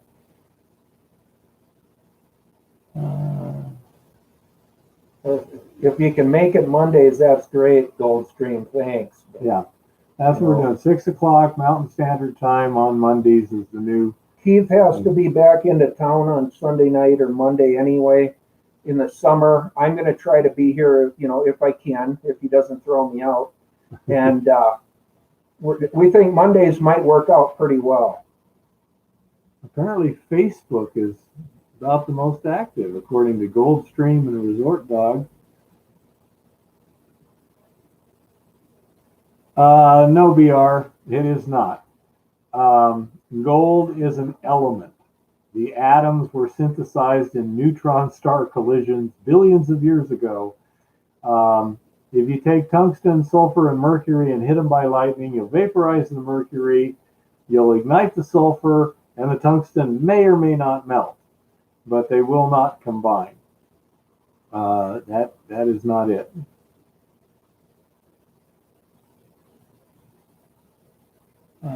Stockton Gold Diggers. Active meetings, outings, and everything like that.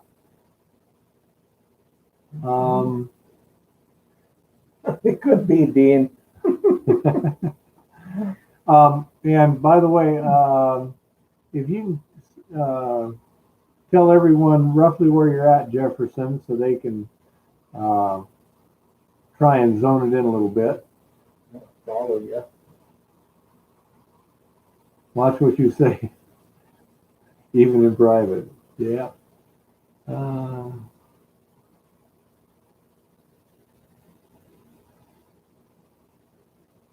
Try Gold Prospectors International. Come from Stockton.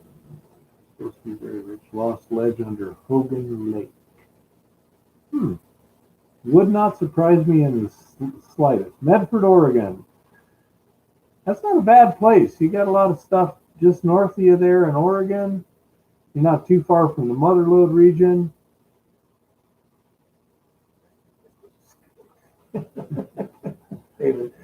David, you're on a roll tonight. So,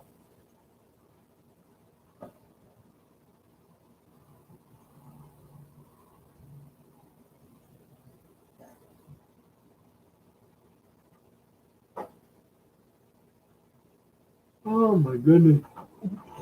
I think it's going to be about time for the tinfoil hat report, little one. Yeah, it is about time for the tinfoil hat report. I am coming. I must don the hat.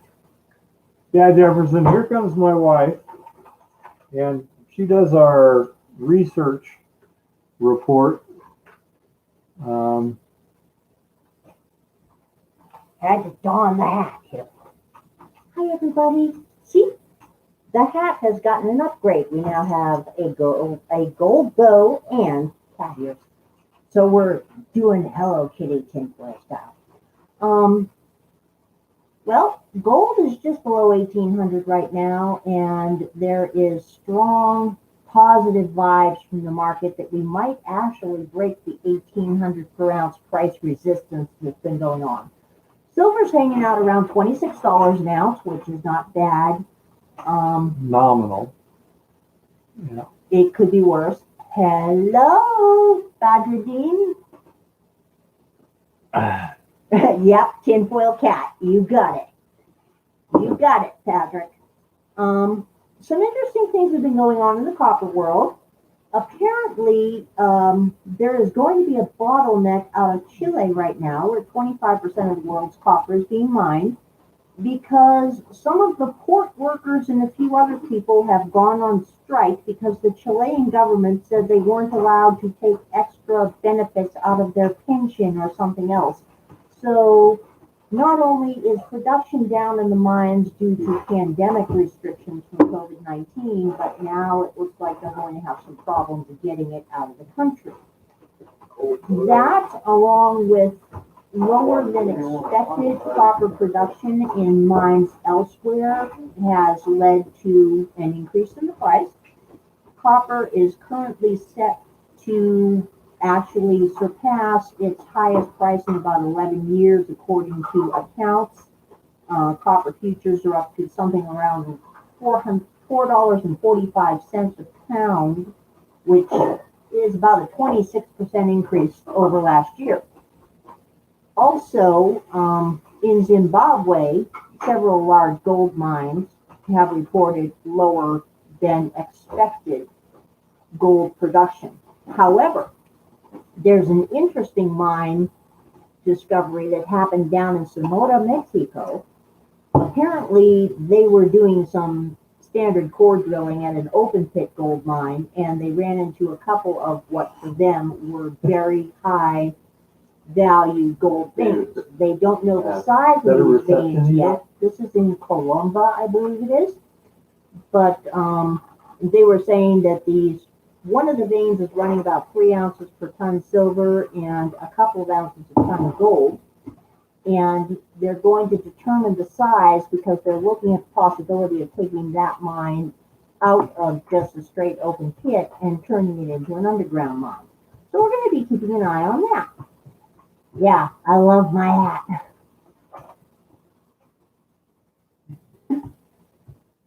And so there is a lot of bullish expectations for copper breaking out and hitting historic highs over the next couple of years because we're looking at long-term shortages. We're looking at a production squeeze, and because of the Lord Malarkey's Great Green Reset things going on here, there's going to be a greatly increased demand for copper, nickel, and rare earths. Sadly, the nickel and the rare earths and a lot of the other things we're really going to need are coming out of China, not the United States, and out of properties that China controls with Africa rather than the United States. This could be a real problem from a strategic point of view that the current administration naturally is absolutely ignoring. Not that that's anything new, they ignore a lot. They apparently like to watch squirrels. I like to watch squirrels too. We saw some this past week. Things are interesting at the Bureau of Labor and Statistics. Ooh, They that's released funny. their latest inflation report, and congratulations to us, inflation is only Our running rabbit about ears 1.5%. Yeah, we all believe this. If you start actually digging through the statistics, how they arrived at their 1.6% jump over last month is something I have yet to figure out. I have a little problem with math that is double entry accounting that has been exponentially multiplied and played with. So I don't know how they got their numbers, but then again, that's probably a blind thing. Or it could be a tinfoil hat thing. We all know that the current inflation numbers have absolutely nothing to do with reality. They also have nothing to do with actual inflation. They're just kind of, sort of there. Gas prices went up an unexpected 2.5%. The government was a little upset about this, but naturally they're politely ignoring the whole situation. The current administration has once again doubled down on their claim that we shall reduce our energy consumption by 50% by 2030 and we will hit net zero carbon emissions by 2035. Okay, I'll believe it when I see it. I would prefer not to see it because that does not sound like a very pleasant feeling. At least not to me. It probably never could. It is interesting to note that somehow the false narrative has gone around again that toilet paper is produced by cutting down old growth trees and turning them into shit tickets, to use a polite term for it. That's not actually how you make toilet paper. Toilet paper is made from byproducts of everything else.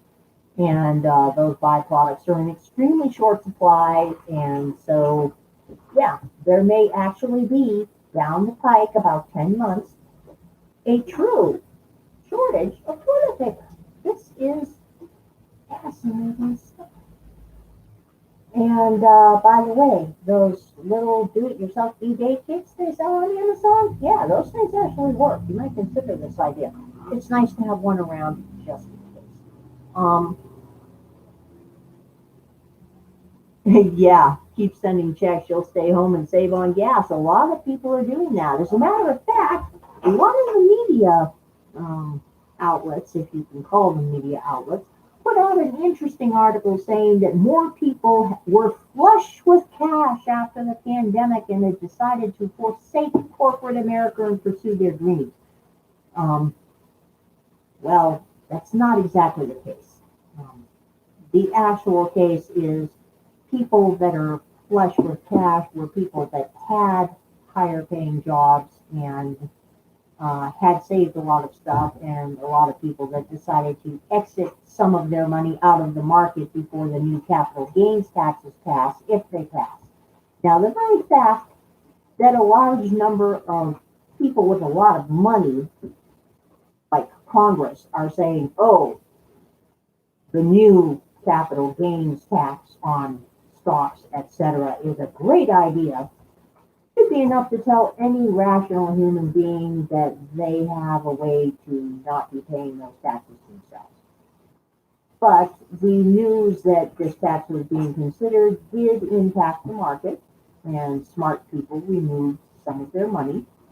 Other smart people, like Nancy Pelosi's husband, have been investing in things that have made them huge gains before everybody else made their gains. So anybody that wants to play the market, it's a good idea to watch what Nancy Pelosi's husband is investing in, because I'll tell you, this man's track record for picking good stocks is extraordinary. He's obviously totally and completely psychic, people. I mean, there's no other way you could pick fast performing stocks that nobody else has heard of 100% of the time. He's absolutely psychic.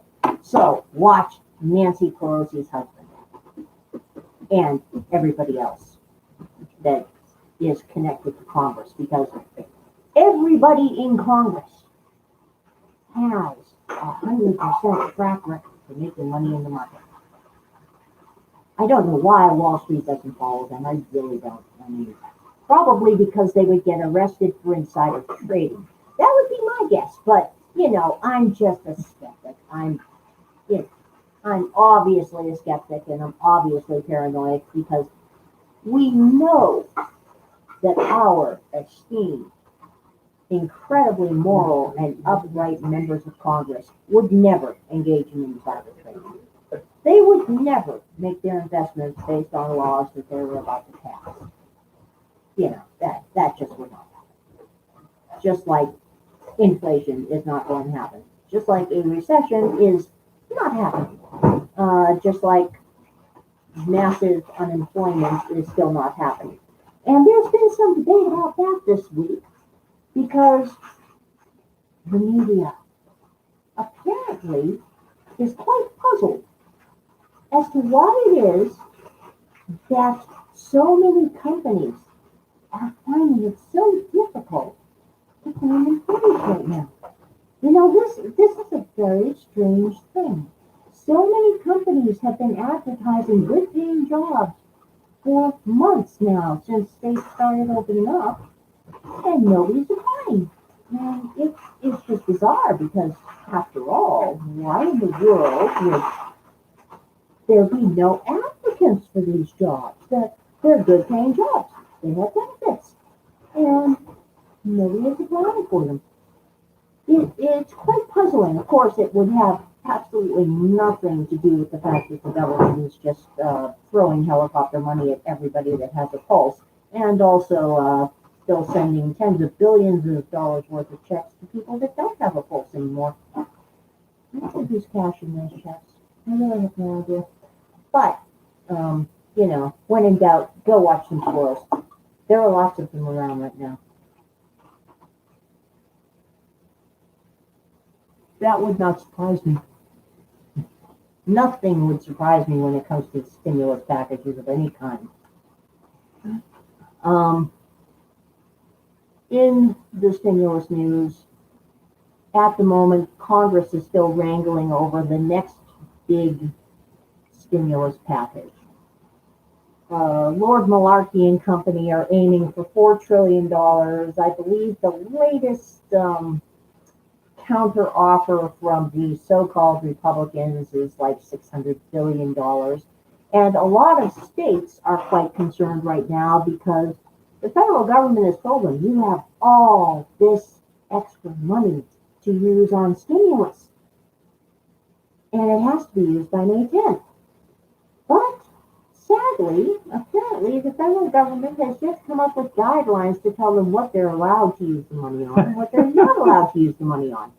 And their pleas for guidelines are being met with expressions that could be considered quizzical at best and outright dismissal under normal conditions. We should all be familiar with this because I am still trying to find some actual regulatory guidance other than the mining law of 1872 that the BLM studiously ignores at every opportunity as to what our particular government agencies, BLM and Forest Service, will actually look for in the field. And naturally, those regulations are not available to any average human being. You need to be a government peon to see them, and the government peons prefer not to tell anybody anything at all. Sooner or later, I may be able to get some guidance on a few things, you know, but I am not holding my breath on the issue. Now this is an interesting statistic that Jim just brought to my attention. In 1964, the minimum wage was 5 90% silver quarters. In 2021, 5 90% silver quarters have a melt value of $23.34. We don't need minimum wages, we need sound money, which is absolutely true. Because when you have an entirely out of control money supply, you have genuine inflation. The only reason it does not show out here in the real world where we all live is because they are able to hide it. They can hide it in regulatory costs. They can hide it in taxation that we do not see.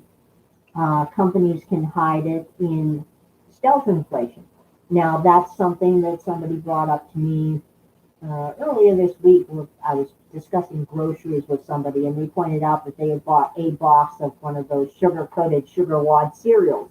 The box was the same size, but it felt a little light, and they couldn't figure out why, since the box was the same size as the box next to it on their shelf at home that they bought a couple of months ago. Well, lo and behold, there was actually almost 3 ounces less cereal in the same size box. This is rather bizarre. But this is happening with a lot of foods. It's not just cereal. I am watching tuna because tuna is always a good indicator on this. At the moment, I believe a can of tuna is still 5.5 ounces. When it goes down to 5 ounces or 4.5, we're going to have a problem. But a few of you may remember that less than 5 years ago, that same can of tuna had 6 ounces in it. This is a form of inflation that most people don't notice. Another thing that most people don't notice is what I would call quality inflation or quality degradation on the other side. Now, I discovered this with socks. You see the name on those socks? Mm-hmm. See those? These buggers used to last on my feet for 3 years minimum. They ended up departing my life after 3 years, not because they had holes, but because the elastic that keeps them up on your legs was becoming non-functional. So about every 3 years, I would buy a 6-pack of those socks. I am now down to 2 pairs of socks from the pack that I bought less than a year ago because they're getting holes. And the price of the socks has not gone up. But the quality of the socks has absolutely degraded. The same is true of leggings.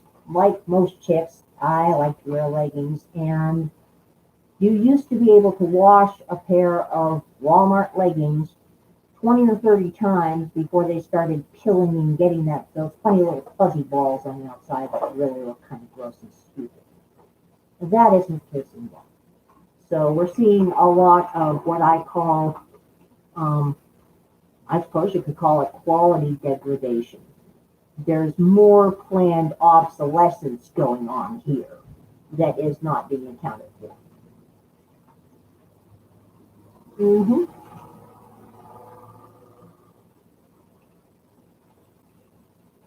But these are things that are not taken into account by the persons at the Bureau of Labor and Statistics that are supposedly keeping an eye on everything. As I said, that inflation report is well worth looking up. If you want to take a look for it, it is right there on their website. And as usual, it does not portray what is actually going on the street. We were talking on Reddit earlier today and comparing prices in various parts of the country. And there are parts of the country now where people are paying $8 for a pound of 80/20 hamburger, even if they buy it in the 5-pound chub. That's a little bit extreme. Uh-huh. You certainly do have enough issue with fuzzy balls, Chris. No, these leggings are ridiculous because, guys don't have this problem, but the thighs just kind of swish together when you're walking. And so the leggings never get the little fuzzy things on the outside of the thighs or anywhere else. But the inside get these little fuzzy things, and then when you're watching, you hear scritch, scritch, scritch, scritch, scritch, and you feel it through the leggings. I think part of the problem here might be my thighs are too big, guys. I don't know. I really have to work on that. But when we get back in the field, I'll be working on that so my thighs don't scritch when I walk. Oh, you're not obsolete, Goldstream.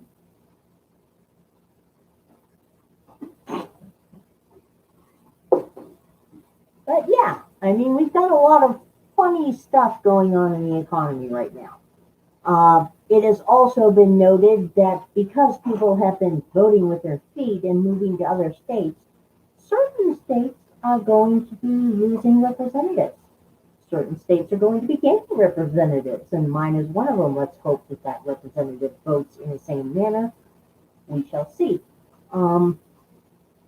This is something that we're probably going to see more of because more people are facing some seriously economic pressure, like the $8 a pound hamburger, Altcoin, I have some in Bitcoin. I have some in Litecoin that is in a wallet that got lost somewhere. I am a fan of Bitcoin to some extent.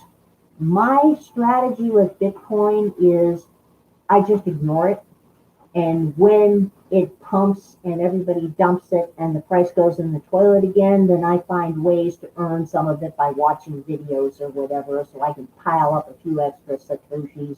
And then when it comes up again, wow, I've made a good profit. I also like Ethereum because more people are using Ethereum and the smart contract capabilities it has.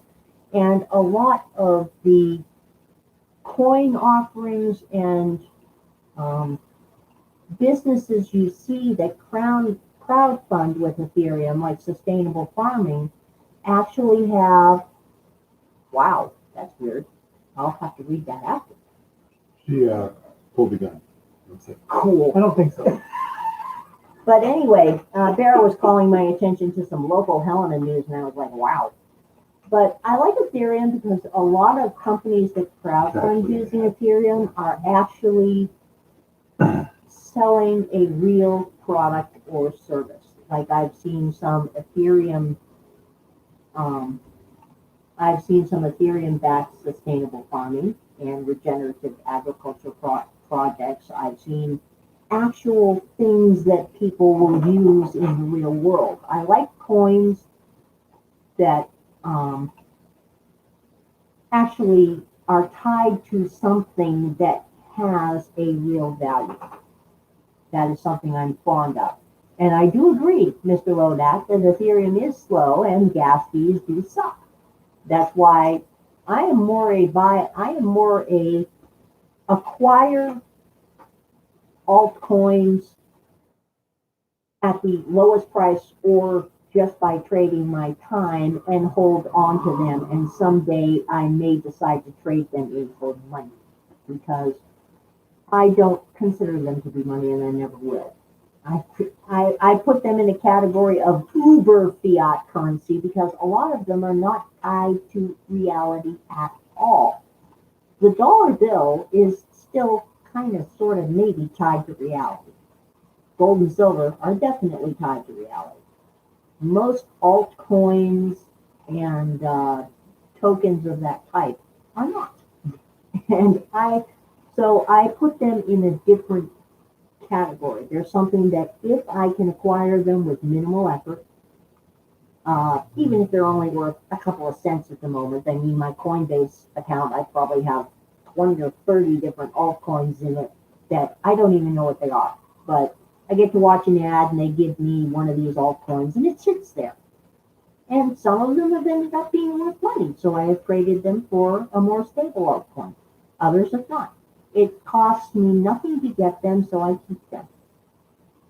I don't buy an altcoin unless it happens to be, say, a token for a company that has a solid idea, solid physical assets in the real world, and I get something for it. And since the federal government is now trying to class those as securities, that may disappear after a while, you know. We all know how they are. Well, if we run into another planet that uses them, I have no problem with the idea. No, I have not, Greg. Basically, but that's basically my take on altcoins is I'm holding on to my Bitcoin about once a week or so, twice a week. I'll check on Coinbase, and when they have a little video to watch or they have some little thing I can do for free that gives me $2 worth of something, I get it, and then I check on it about once a month, and if it doubles in value, I trade it for something that's more stable. I do like Dogecoin just because it's a meme, okay? For the same reason I like GameStop stock. Well, GameStop is excellent fundamentals in the company, excellent leadership, and it's a meme, so I'm like, yeah, all for it. But yeah, that's the thing, Greg, is coins need to have a utility or a purpose or a value. They need to be tied to something. Like I have one forget what it's called. I think it was banana coin, but it's somewhere in my collection. And basically, it was used as it was an altcoin that was used as a crowdfunding effort to start a sustainable farming operation in Indonesia. And last I checked, my share of this thing that I paid like $1.50 for was worth about $7. So, hi Jimmy. Yeah, your crusher is well underway over here, by the way. The guys were spending all day on it. They started at like 8 o'clock this morning and they were still going at 5 this afternoon. Bear will show you something in a minute here if you can find the video. I'm going to show him a picture. Yeah. Keep talking. But, yeah, basically, I would agree, Mr. Modap. I would never get attached to a cryptocurrency. I mean, if you can get it for next to nothing and it costs you nothing to hold on to it, keep it around. And if you see something better, then trade it. Because most of these things, like I said, I don't even consider them a fiat currency because they're not even remotely tied to anything in the real world. And I think that's part of the problem that we're having with the economy in general. Jimmy, here's a picture for you if you can see it. Yeah. That's after today. We're working on the rotor tomorrow. Probably have it done by next week. I don't have enough money to buy the engine until after next Monday. But yep, we're working on it. I think that this is one of the problems with money now, and why we're having this problem with our economy, is I've noticed this especially with young people, that money has become such an abstract concept that it's not tied to reality anymore. It used to be when we had an all-cash economy and people didn't have credit cards, if you had $100 in your wallet, you were careful how you spent it because that was all the money you had. You know, when credit cards were a new thing, only rich people had them, and all of them, you had to pay the entire balance at the end of the month. They were all like American Express and Diners Club. Then it transitioned to, well, you could pay just a minimum amount, and then everybody was able to get them. So now, it has gotten to the point where people don't even understand what money means anymore, which is why these young people can say, oh, well, we lift everybody out of poverty if we raise it to a $15 an hour minimum wage. They don't understand that there is still a connection between wages and prices. They don't understand that that's not how you lift people out of poverty, because you're not creating wealth. They don't know the difference between money and wealth. They don't know the difference between money and actual assets. And so these Bitcoins and altcoins have no connection to the real world. So they're beyond fiat currency. They're uber fiat currency. And people don't realize that it is only the trust factor that gives them value. And the trust factor should not be what gives money value. Money is an accounting tool. It is a token that says what your time is worth. And so if the entire world has decided that a single Bitcoin is worth $68,000, that's fine, great, and wonderful. But what does a Bitcoin actually do? What is it tied to? At least the US dollar is kind of sort of tied to something. It's kind of sort of tied to the combined gross domestic product of the country. The fact that it's really not worth a goddamn thing doesn't seem to matter at the moment because the trust factor is still there.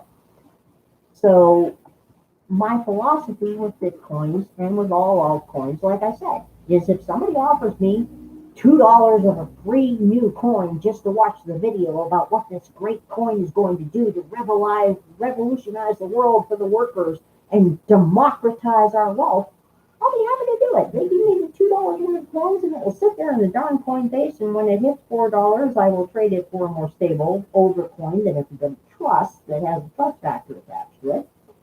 And then, at some point, when it's a price I like, I will sell it for US dollars, which I also don't approve of very much right now, because at least a US dollar is something I can walk into a store and hand to a clerk and get 2 cans of green beans.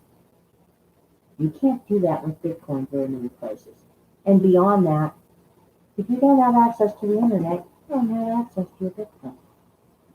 If some government decides that cryptocurrencies are only legitimate if they happen to be Fed coins that our federal government is planning to put out, and all of your currency disappears tomorrow and goes poof, then what can you do? This is not a good idea. Yeah, I can see investing as an entertainment. That's, there are people who do that. There are people that have taken the acquisition of totally virtual money to the point of gamification, where I have actually played games where you play the game for a certain amount of time and you get enough points on a certain level and you get a few Satoshi here and there, which is really cool. There are all kinds of ways that happens, but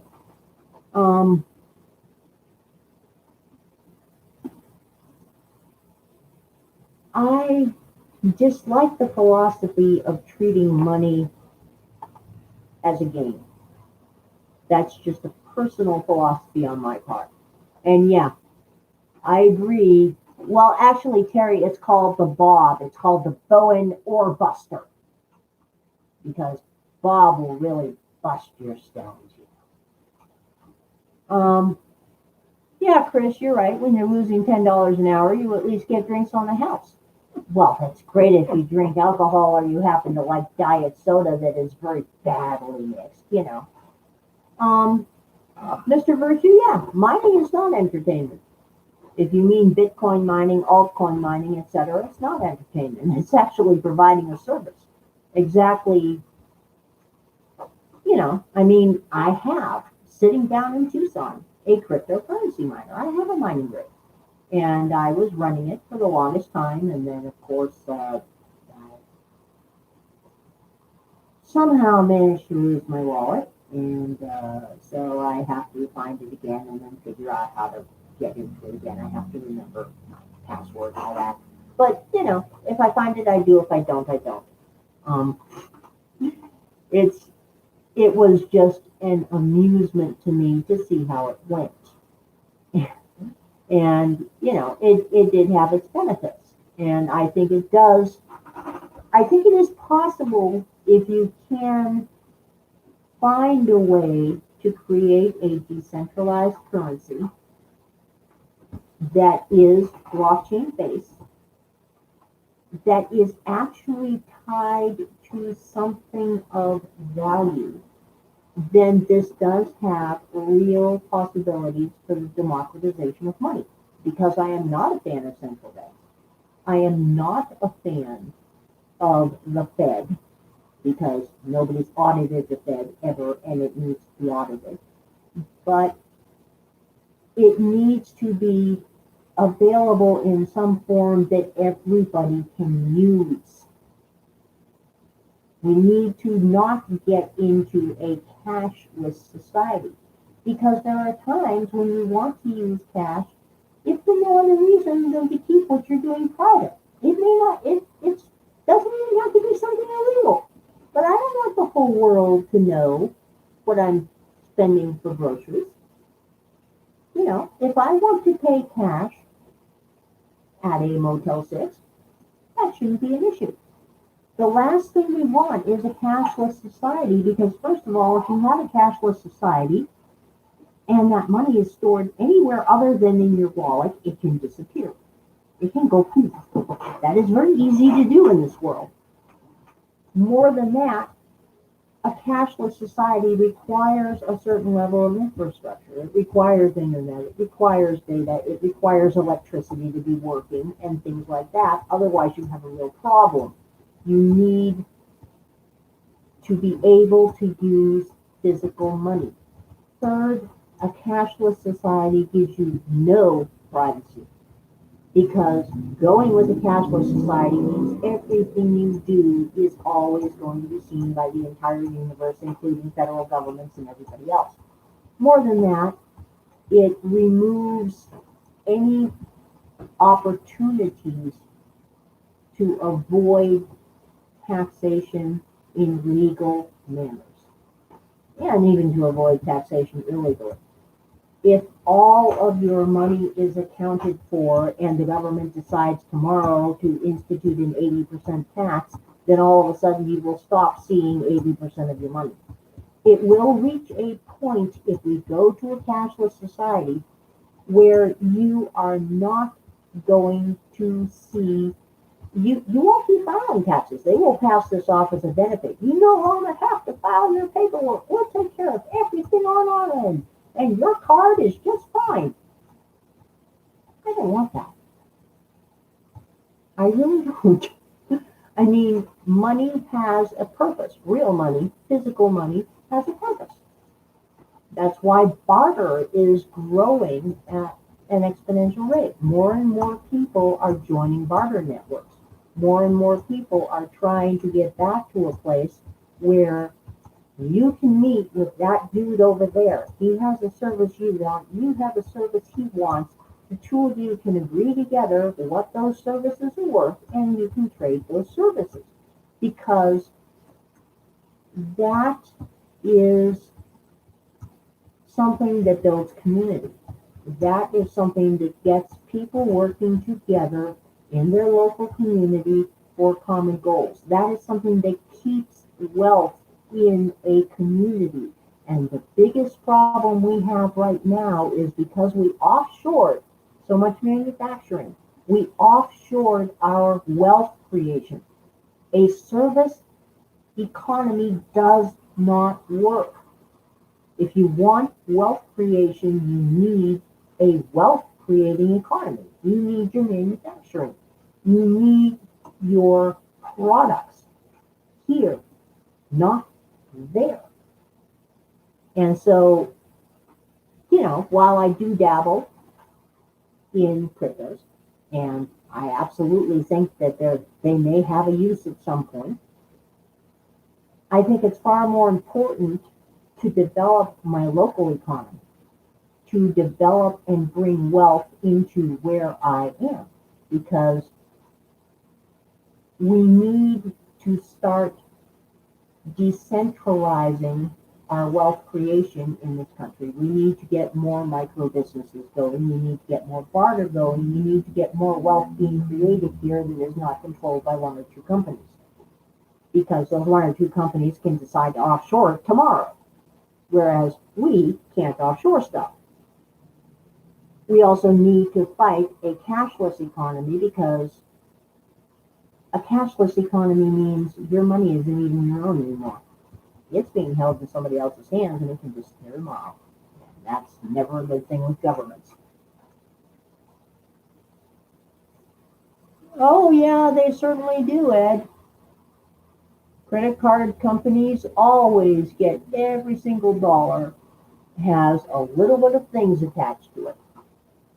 Just these little nickel and dime fees, and you'll get more of that with a cashless economy. Because every step of the way, somebody is going to be grabbing 1/10 of 1%.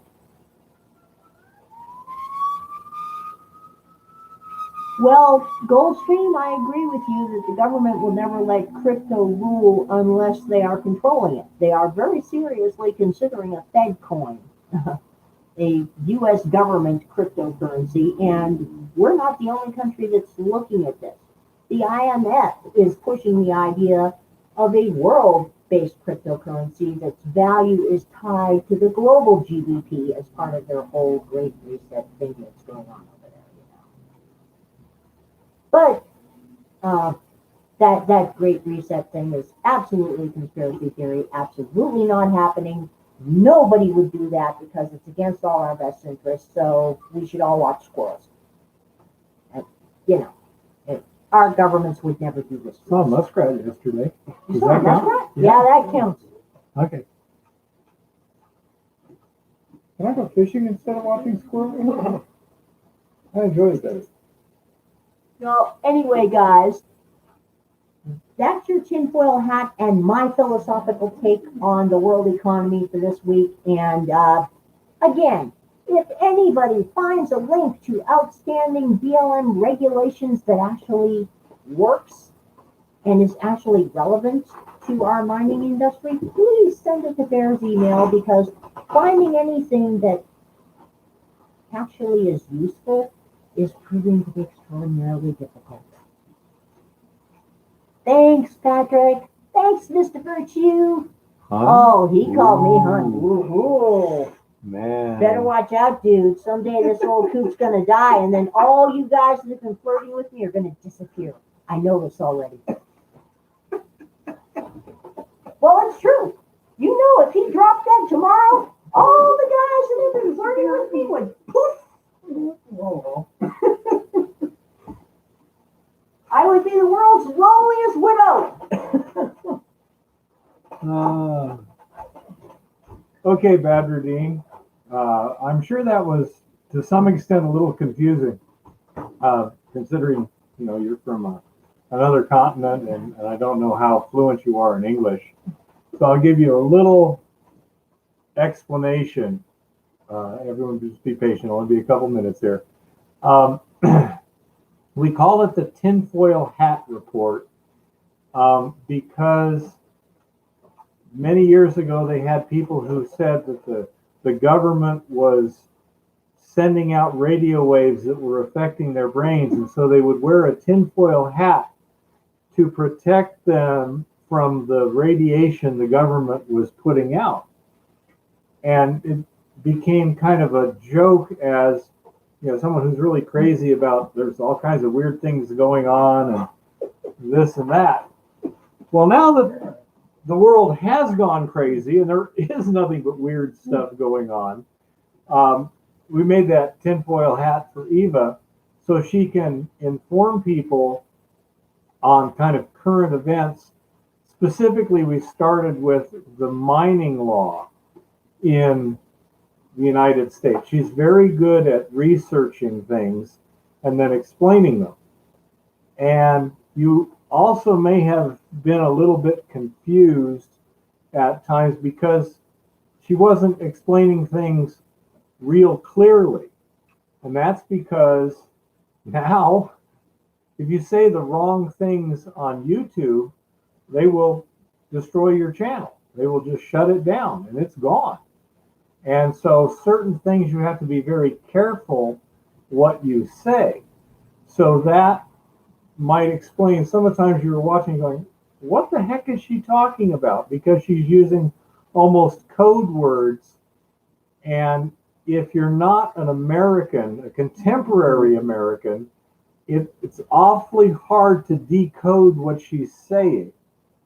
But anyhow, that's what the tinfoil hat is all about, Badger Dean. And so I hope that explains it better for you. Jimmy, construction's going well. Due to financial constraints, I will have to wait till next week before I get all of the parts. We've got at least another probably couple days this week of fabrication, cleaning, paint, things like that. But then we got to get to installing the engine, the drive belts, the engine tensioner. When you speak, I understand well, but her not at all. And that is very understandable, Badger Dean, because not only is she speaking of things that are particular to the United States and this particular time and what's going on right now, which you're probably not very familiar with, but she's also saying it in a way that makes it even more hard to understand unless you understand what she's trying to say, and you tend to understand things the way she does. It's kind of cultural So, almost. I wanted to explain that to you so you didn't think we were just spouting crazy things here. It's not that way. If you're in Algeria, you know sometimes things get very strange and you have to be very careful. So that's what's happening over here right now. Anyhow, so Go anyhow, on. Jimmy, so next week I should be buying the engine and installing it. Then we can wreck the new paint. And then we can actually run it and test it and make sure it's working reasonably well before we bring it down to you. We should also have some extra wear parts for you because he was able to, for no extra charge, he gets so much steel.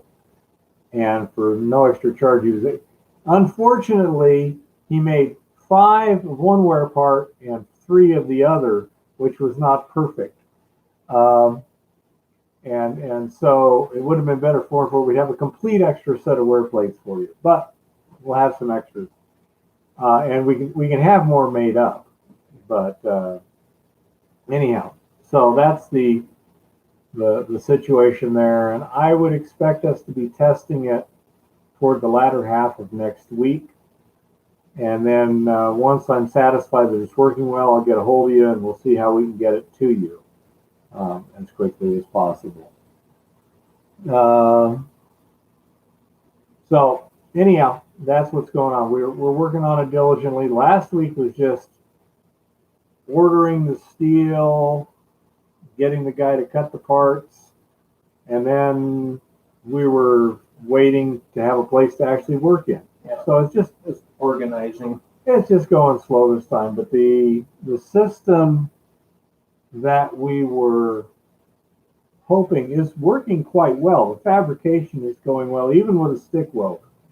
If we had a MIG welder, a 220 volt MIG welder, we would have had that much work done in probably 3 hours today. Yeah, I bet you would have cut off an hour and a half. And if we had a plasma It's looking cutter, really good, Jimmy. You're gonna like it. we had a plasma cutter, or next time we're going to have them cut the wear plates a little bit smaller because I'm having to grind the bevels on them, Fit them. Yeah. and We because got them a little tight. and they're a little tight, so I'm having to grind off a little more than I wanted to, and trying to grind an 1/8 of an inch Hardened thick, steel. 8 inches long of hardened steel off of the grinder just takes time. Yep. So we will get it, and we'll get it done right.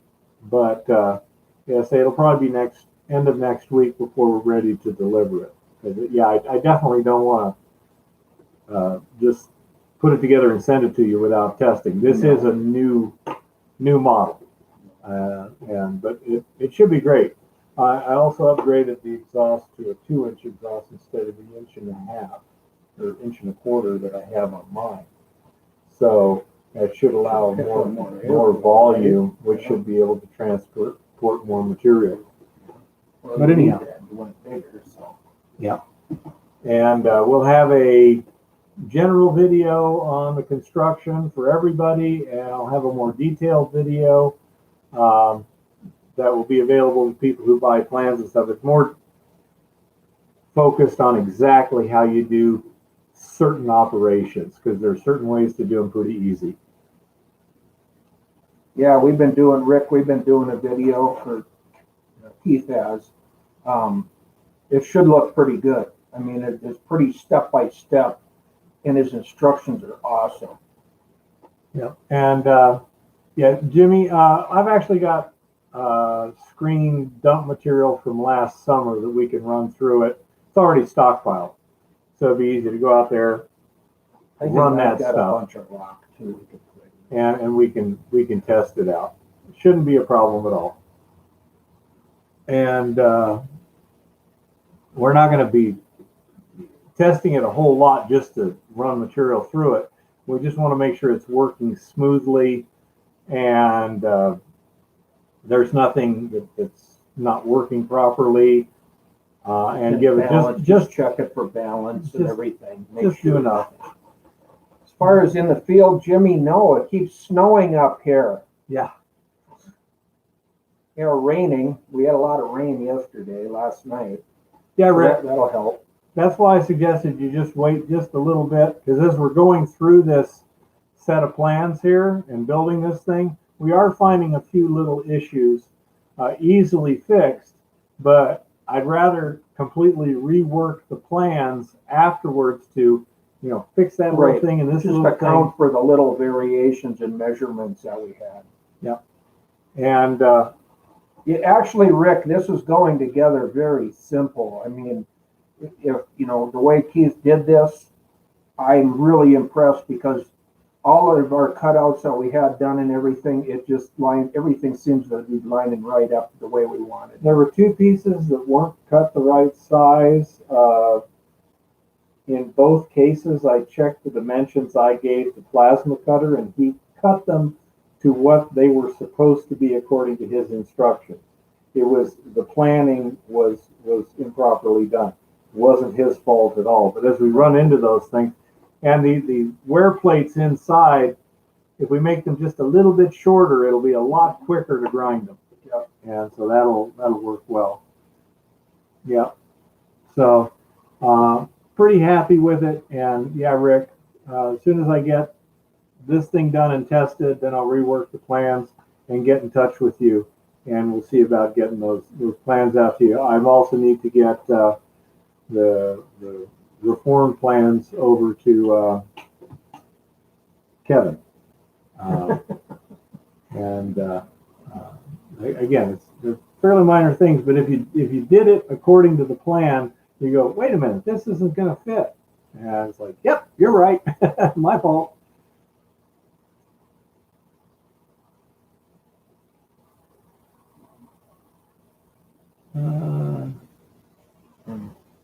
Yeah, you're welcome, Rick. Yeah. I like to do things right, and Well, this is a neat way to check the plans, is to physically build it then. yeah, You know, and this- Jimmy is really, really important on this because he's basically buying one, which gives me the money to buy all the stuff and put it together and test it so that we can refine that at this stage. If it wasn't for Jimmy buying one, I wouldn't be able to do this right now. I'm essentially broke at the moment.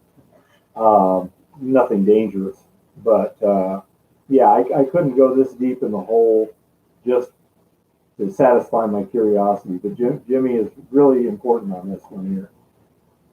Yeah.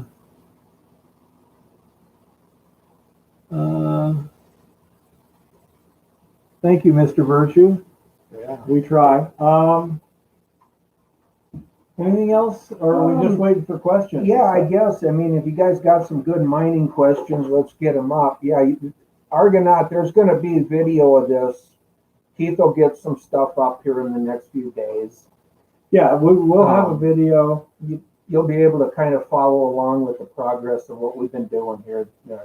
It's not going to be so much progress because if we had all the parts, if we could afford all that, we'd be done in 3 days. Oh, I think you could. Yeah, Yeah. sure. The paint is going to take longer to dry than anything. Yeah, You by know? Wednesday or Thursday, we'd be done. No, it went really, really well today. It's not a long project whatsoever. It's going So quite smooth. there'll be a video and some, pictures up here soon.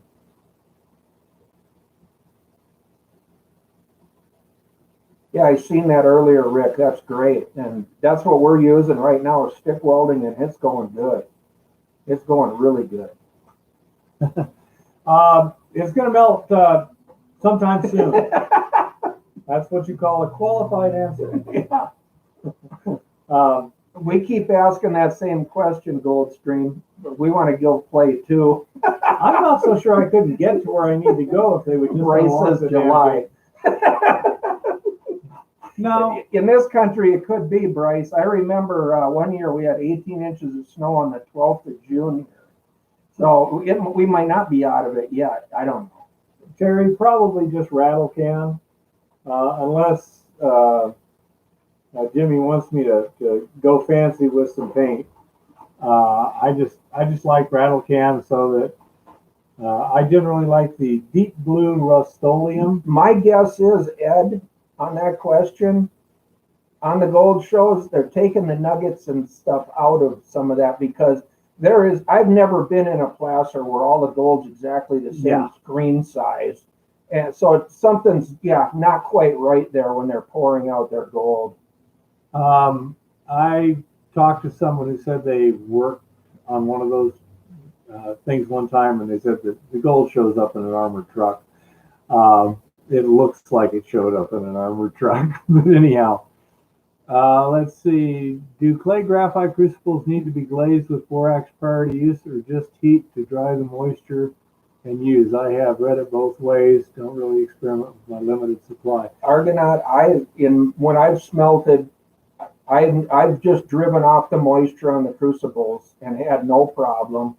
I mean, I do use, borax or some coal dust as well in smelting my gold off. But as long as you have no moisture so you don't crack the crucible or have issues with the crucible burning away in a spot, it doesn't seem to be an issue.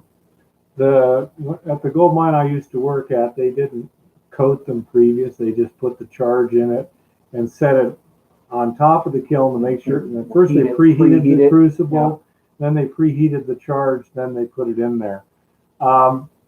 Terry, yes, steel epoxy will last longer. However, with what we do it won't last either, and it's a lot more expensive.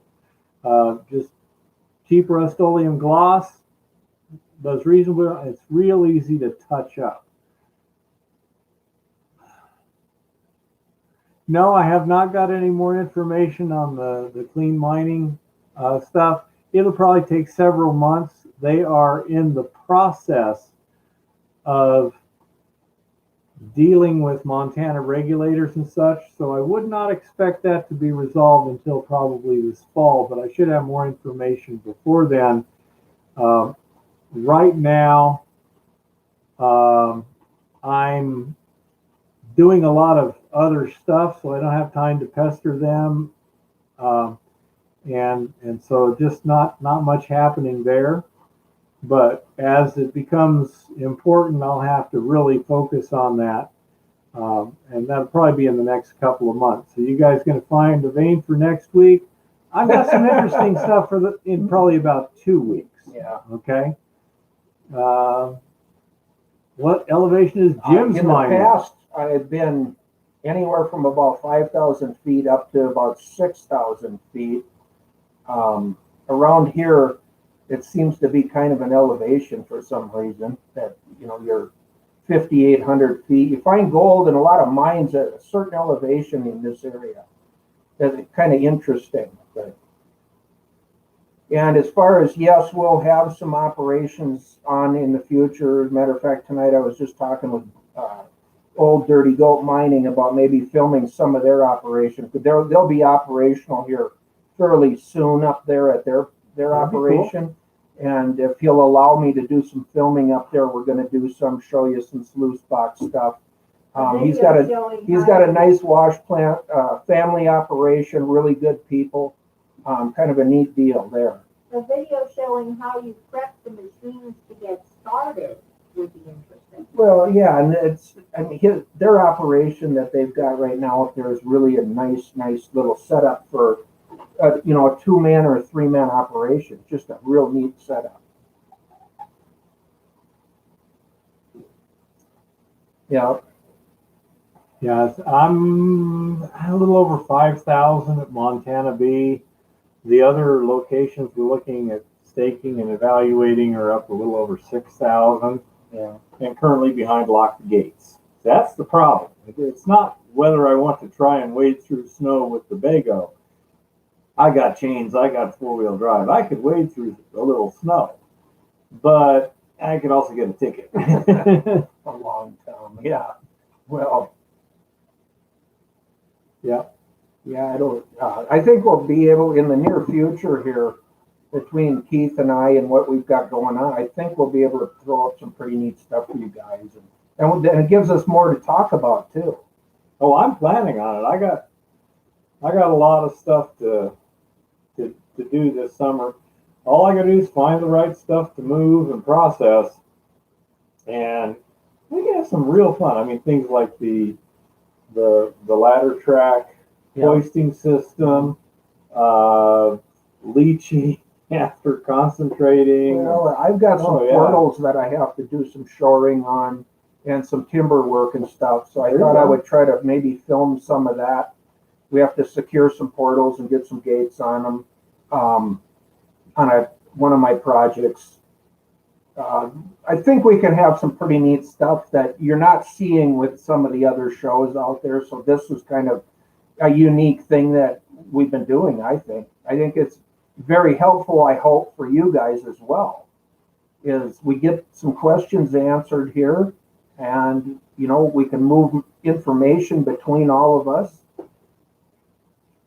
Yeah, I think that the problem is, and it's a problem for everyone, is finding a good spot where you can actually make money and then doing it. It's the finding the spot that really takes all the Well, time. yeah, and, you know, when you get, like Keith has done, and I've been doing, when you work on hard rock especially, there's not a lot sometimes to really see at the, you know, at that point. You're doing some testing and some minor things, but I would love to, Jimmy, but short of just digging some out of the box here, and saying, there's the goal I got last year. No, I really don't have any. I mean, I can't get to any. well, I'm hopefully we can change that a little. Yeah, and the other problem with Montana B is it's not going to be like Ryan's right. No. You know, I love that one pan I had where almost the whole bottom of the pan is covered. It with is gold. pretty. I mean, seeing gold is always great. But that ain't going to happen with Montana B, I'm pretty sure. Now, we may have a pour where you have a bar or something. Well, I've got a couple areas I want to go do a little metal detecting. I thought if I get into anything, I'll try to get it videoed. Yeah, please do. If you need, You know, I can. Edit Yeah, and stuff. right. And just to add content out there to Keith's, you know, site here and It's stuff. frustrating not having a lot to post. I mean, I really like to get at least one video a week. I like it when I've got a week where I can do 2 or 3 videos, and then I'm ahead of the game, and I just post them, you know, and as time goes on, you know, every 2 or 3 days or something. I like to do that. But yeah, I'm just not doing that much. And again, some of the stuff, like, you know, especially in the early phases, there's some serious confidentiality involved. Well, and until the that's- claims are staked and Right. filed, and Right, location and that, some of that's Yeah. gotta kind of stay quiet because, you know, we don't want visitors per se. exactly, and yeah, it's something. Bryce, you've been doing a great job, man. You know, that's not even and you're asking the right questions. You know, you're trying to make sure that you're doing it right, and that's a big deal. Okay, Argonaut has a question. Any meaningful difference on an already well-functioning sluice system, especially with reference to mats? Do you have any details on what you're doing, Argonaut, in terms of the Yeah. size gold, etc.? Well, the size of the operation, or what are you running to for boxes? I mean, you know, there's a lot of neat stuff that I'm not even that up to date on as far as some of the smaller equipment, the high bankers, and some of that. When you get into bigger sluice boxes, I mean, your go-to is really your miner's moss, a good carpet underneath it, indoor-outdoor carpeting underneath it, and getting everything in there tight. I try Goldstream. What's really frustrating is when you're up on top of the mountain and you think, "Oh crap, I left the video down in the truck." Yeah, and I regret not filming some of the things we've done over the past 10 years. You know, looking back when I see some of these other guys' videos and stuff, I'm like, I wish we'd have done that. Yeah. You know, you get so busy working and fixing equipment and keeping everything operating, and I wished we'd have done some video. Yeah, well, if anyone has questions, and this is, I mean, tonight was especially good. When someone pops up with a question, especially Well, a tough one, everyone jumps in yeah. trying to answer, and that's great. And Goldstream, I like your videos. I mean, I think you've done a really good job of showing some of that smaller, sluice box and trying different things. So I definitely agree. You guys go over to Goldstream's channel, check him out, and see some of his past stuff he's been working on, because he's picking some neat products. Very informative, does a good job. Well, Terry, let's see. First of all, a lot of that has to do with the Ethernet cable that's now hooked up to the new computer. So and when it comes to a great storyteller, I'm a good technical writer. I can explain things. If you want a storyteller, you gotta have Eva. I mean, maybe at the end of the show you can do Pety the packrat if you've got it handy. You've got it in your email somewhere. Okay. I'm sure you've got Pety the Okay, here's the thing. When we get to the end of the show tonight, or relatively close, how many people want to listen to Pety the Packrat, as written by Eva, for a guy named Howard, who does children's educational books and stuff? So she just, he said, could you give me an example of her writing? And this was inspired by the Packrats in Montana Bee. So if you guys want to hear that, let me know, and at the end of the show, I can do that. Well, Goldstream, my thing, I guess, where I'm lacking is in the smaller stuff that you've done with your videos, because I never came into this industry as a weekender or anything, a hobbyist. I came into this industry running big equipment and looking at it from a commercial standpoint. So there's a lot of this smaller equipment and smaller stuff that's continually being designed and built that I don't know that much about. I've always looked at the bigger picture of commercial viability and moving yardage.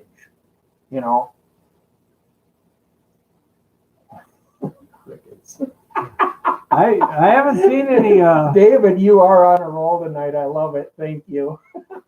I'm telling you, they don't want Okay, to. Patrick would love to hear it. I'm telling you, they don't. Yeah, all you guys, when you sit there and you get these Think about fancy it. comments and everything, yeah, okay. Robert MacGyver wants to hear Packrat. Okay, Oh, man. I'm looking it up. I think you're going to have to read it. Oh, I will read it. I can read it off camera. I'm going to be reading your Oh, here it is right here. Yeah. Okay. Well, if they want to hear a story, I can tell them about the moose that tracked my aunt's Buttercup Camaro. That's a pretty funny story, and it's true, too. Yeah. No, Argonaut, any question's a good question, and if we can help get it answered, definitely. I mean, that's what Keith and I kind of decided when he asked me to do this, is try to be informative, and that's what he wants his channel to be, is informative.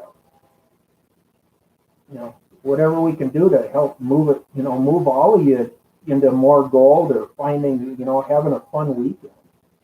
Okay, Badradine, I have trouble with my eyes there. Dry washing,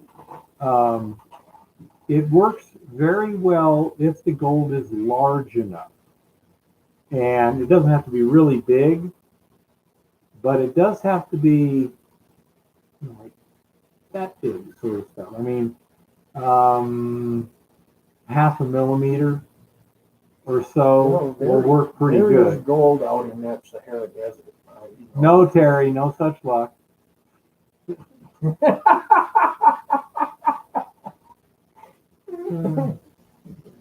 He says his Packrat X-rated. Nope. It's for a children's book. Neither is the story about the moose and the Buttercup colored Camaro. Yeah. Now, if you want an X-rated story, I agree, Goldstream. We all want to have guys learning, because even as a hobbyist, if you ever want to go above that area, that level, or maybe you find a good placer as starting out on as doing this on the weekends or a week in the summer. There is possibilities to get bigger, especially once you've found gold. You can prove economics. So, anything we can help with that, that's really even what Keith is doing, is to have a small hard rock mine that's could be operational, maybe a half ounce to the ton or 1 ounce to the ton, but, two guys could work that effectively and actually prove a profit. And I think it's a great idea because there's so much opportunity to do this.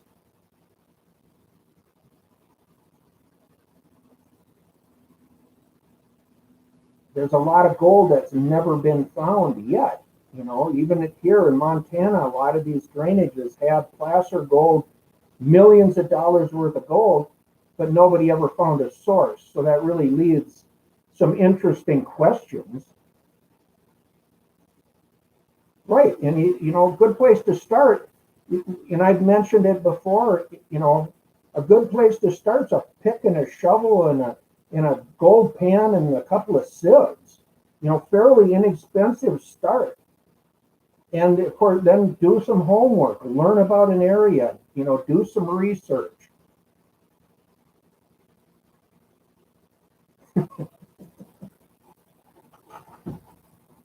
Oh, guys. Let's see, there's Sassy's story. Oh, you're trying to find it? Oh, yeah. The fourth Sassy's story. Yeah. She can write.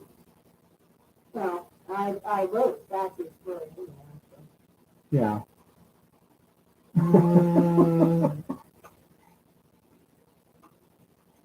Where the heck is...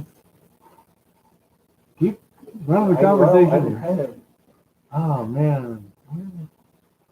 Is it hyper short or what? Yeah, I can start simple, trying to go out and find some gold, then build on that interest. That's And hyper short. I kind of did it backwards. I went into the commercial mining from a gravel pit operation and I learned my panning in that at that time to, doing some testing and things like that as I built into, bigger equipment. I don't see it. We were running, 20 to 25 yards an hour and sometimes 12 hours a day. 2 excavators, a payloader, a dozer, dump truck, moving water, multiple pumps. Yeah, no, I a high banker's great, but I would, don't force that on someone. Let them make that decision to step up. Get into you move a little more material, get a little more gold. Yeah, as long as the gold is coarse enough, dry washers generally work pretty well. The material has to be dry enough. It has, too. right. If you have, Terry, I've definitely thought about writing a book because there isn't a really good placer book out there. I mean, Rob's book here in Montana is a really, really good source of information and things, but there really isn't a great, library of information. Now, Badgerdine, the Australians have full-scale, commercial-sized dry washing equipment. Yep. 10 tons an hour sort of stuff. Because they have a similar situation. There's just not enough water. And where they have coarse enough gold, then they can commercially dry wash with heavy equipment loading it, but a standard shovel in it type dry washer is good for testing to see what you have and whether it's worth. You could get, as a hobbyist, you could get some gold. Yeah. The efficiency, if you can use water, is going to be, your recovery will be better. Yeah. If you can wash the dirt. But if you can't, a dry washer is your next best choice. If the dirt is really dry. damp dirt, it doesn't work well. It has to be really dry to dry wash, but it can do well. When we were dry washing that stuff at I break for bedrock, I couldn't pan squat out of those tailings. They were getting every piece of gold That's great. of any significant size at all. That's great. Yeah, because I when we panned the cons, you could see gold in it. Yeah. It was not like there was no gold. There was gold.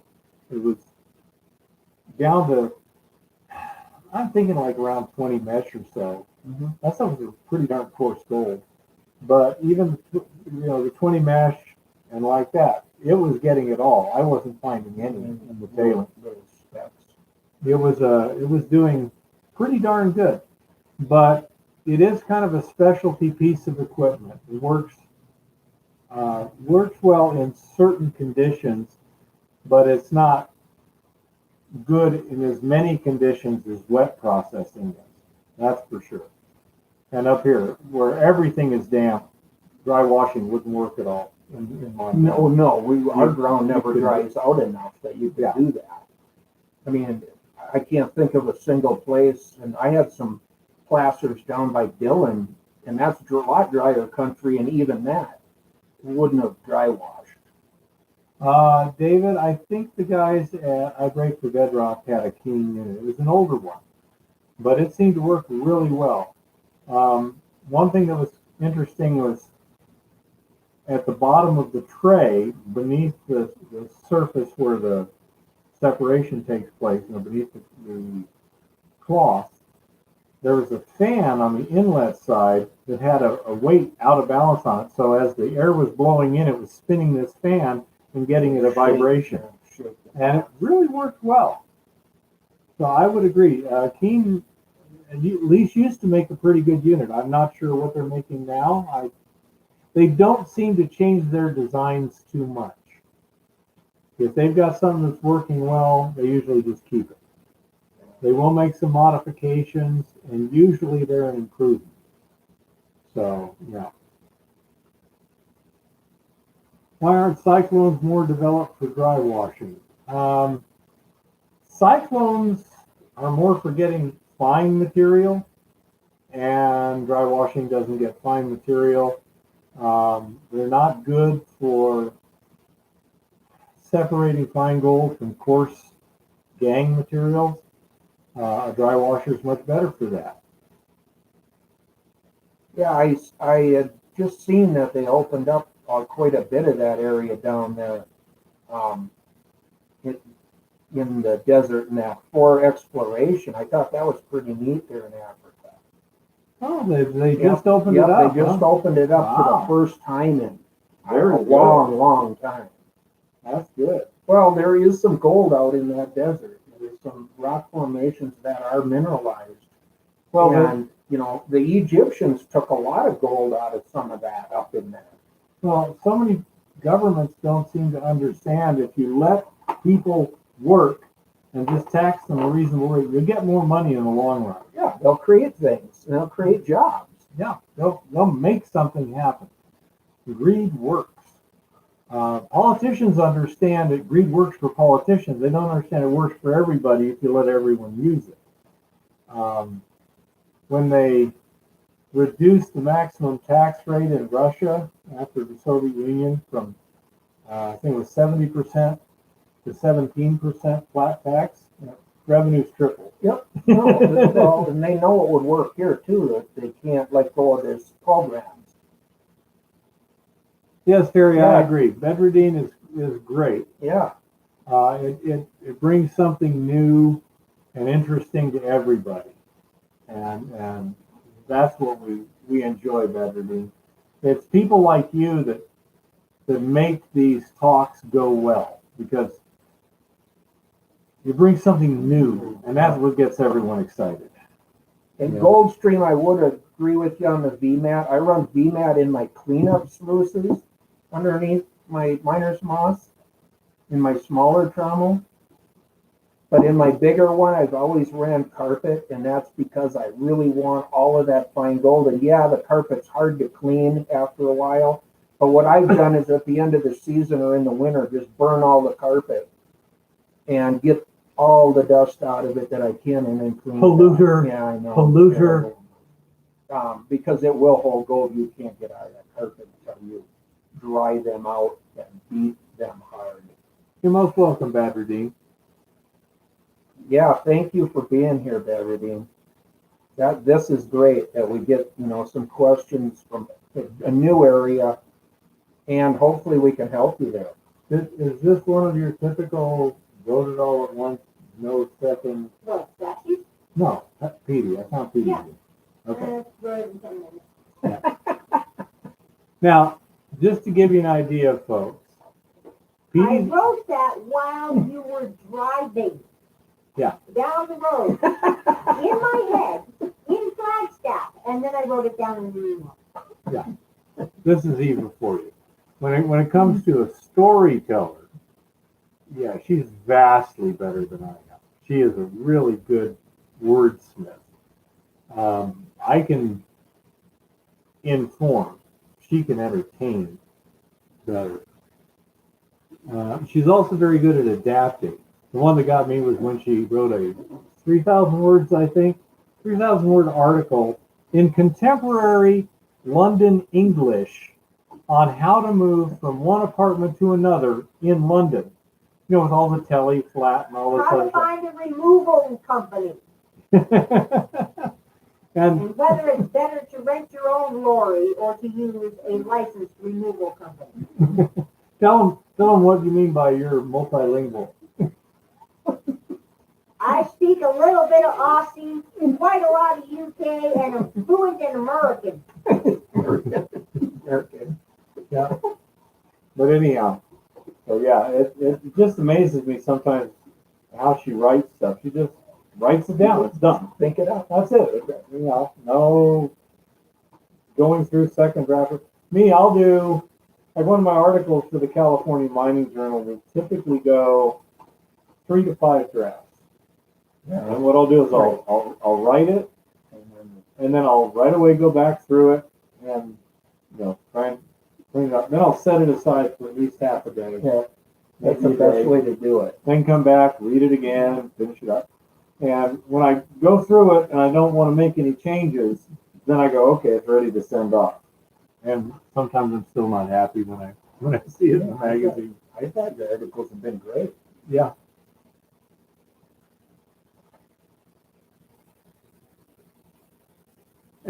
That's a good way to check things out, Goldstream, is just try it. Yep. Put some in there. If say by the middle of your sluice you've got 90% of your gold and you know how much you should see per foot, and you put something in there, if you see less than that per foot, it's not doing as good. If you're seeing more, it's doing better. Opinion doesn't matter. Reality is all that matters to the bottom line. Yep. Yeah, that whole the whole COVID thing is just getting insane. Whitmer in Michigan just said that toddlers now have to wear masks, despite the fact she's running 3 times the infection rate of Florida or Texas, which don't have mask mandates. It's pretty funny. Yeah. Yeah, as long as it's low risk, yeah, why not? Give it a shot. I've been surprised more than once in my life. Not the least, but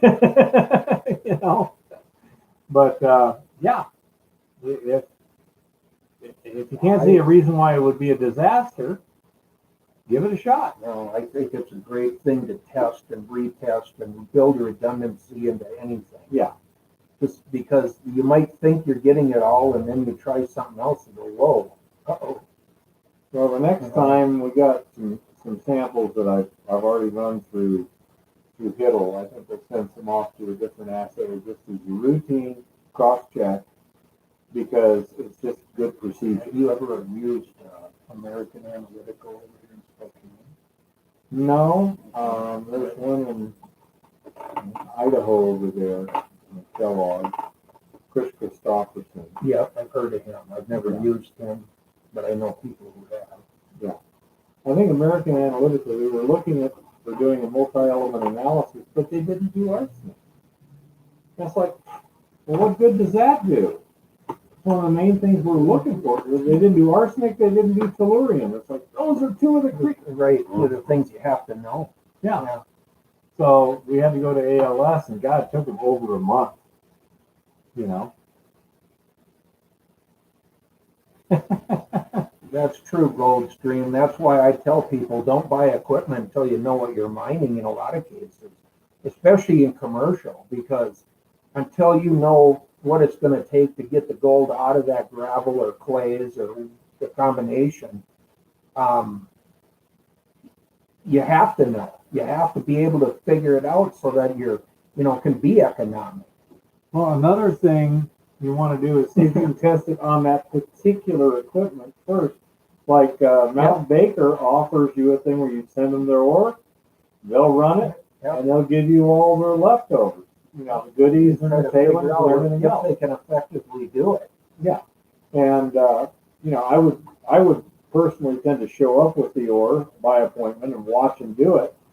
But yeah, I mean that is exactly how it should be done, because no equipment does good on everything. Let's see.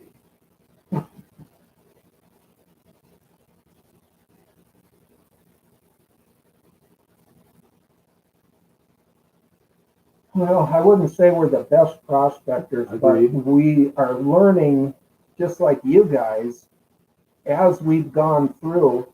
And the way Keith thinks about things, I really love. And I have always tried to be like that too. Check it twice. Can you reproduce it? Check it again, and then try a different piece of equipment or whatever, like we're talking about, and see that, if you can get a sustainable result. Vedradine, the trick to measuring risks accurately is trust nothing. Exactly. And that way, Question everything. it's when you make an assumption and you think, well, I don't need to check this, that's when it bites you. In terms of what does a multi-assay cost? At ALS, I believe it's $30 processing fee per batch. That's what they take your samples in, log them, make stickers and barcodes for everything, et cetera, et cetera. That it's for the batch. It could be one sample, it could be 20 samples, same thing. Then there's going to be a prep fee, typically $10 a sample. And then there was the actual analysis, and I believe it was $35 or $40 for the analysis itself, and that was a 50-element analysis. Now, the problem with ALS Global is they work for big companies, and they're kind of busy right now. And so, let's say it took us over a month to get results back. Big time delay, that's the problem. That can be very, it can be crippling. Yeah. So that was the negative there. Now, the nice thing about ALS, they do not have a minimum. Now, at Skyline Labs, where I used to take samples in Tucson, they had a $300 minimum. So as long as you were going to do that much work, they were pretty good at getting, a 3-week turnaround time or whatever.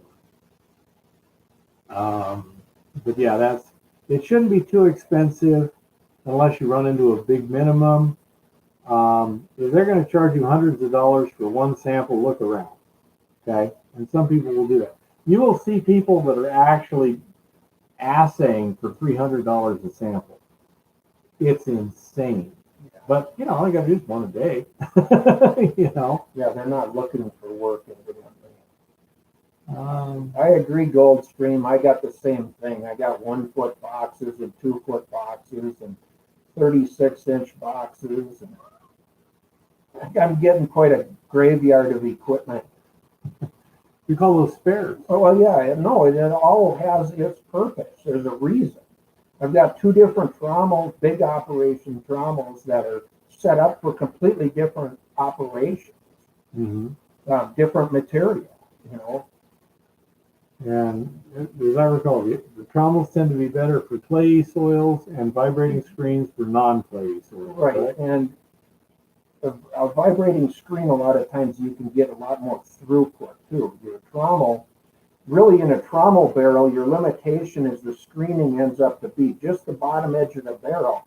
So you have to go bigger and bigger to get more screening area, where with a screen deck, you don't need so much size to be able to increase the amount of material, provided you've got the water to, reinforce that, Yeah, to do the washing. and you don't need to break But it up. really muddy rocks or clay, you almost have to go to a trommel because you get the log washing effect of washing them, Clean. beating them rocks Yeah. before they get to the screen, and then screening off the fines. It's almost like a ball mill. In a way, I mean, it's what they call a log washer in a hard rock. Mm-hmm. And in some cases, they use the same idea with heat. If you've got your pyrites in that, where they can actually oxidize material. Yeah, rotary kiln. Right. That's how they make cement. Yep. Yeah, Yep. rotary kiln. Asphalt, same thing. They do asphalt with that way too. Yeah. I don't see any questions. Oh my goodness. Come on, guys. Yeah. I'll try to pick a subject next time. Tonight I just didn't pick a subject. The accumulation of knowledge, be humble. Let the rock talk to you. Don't try and tell the rock what it's supposed to do. Let it tell you what it wants to do, and then go with it. And don't assume, one good test doesn't mean you have a mind. Okay, Mr. Virtue. Now, for all the legal eagles out there, this is just a personal opinion.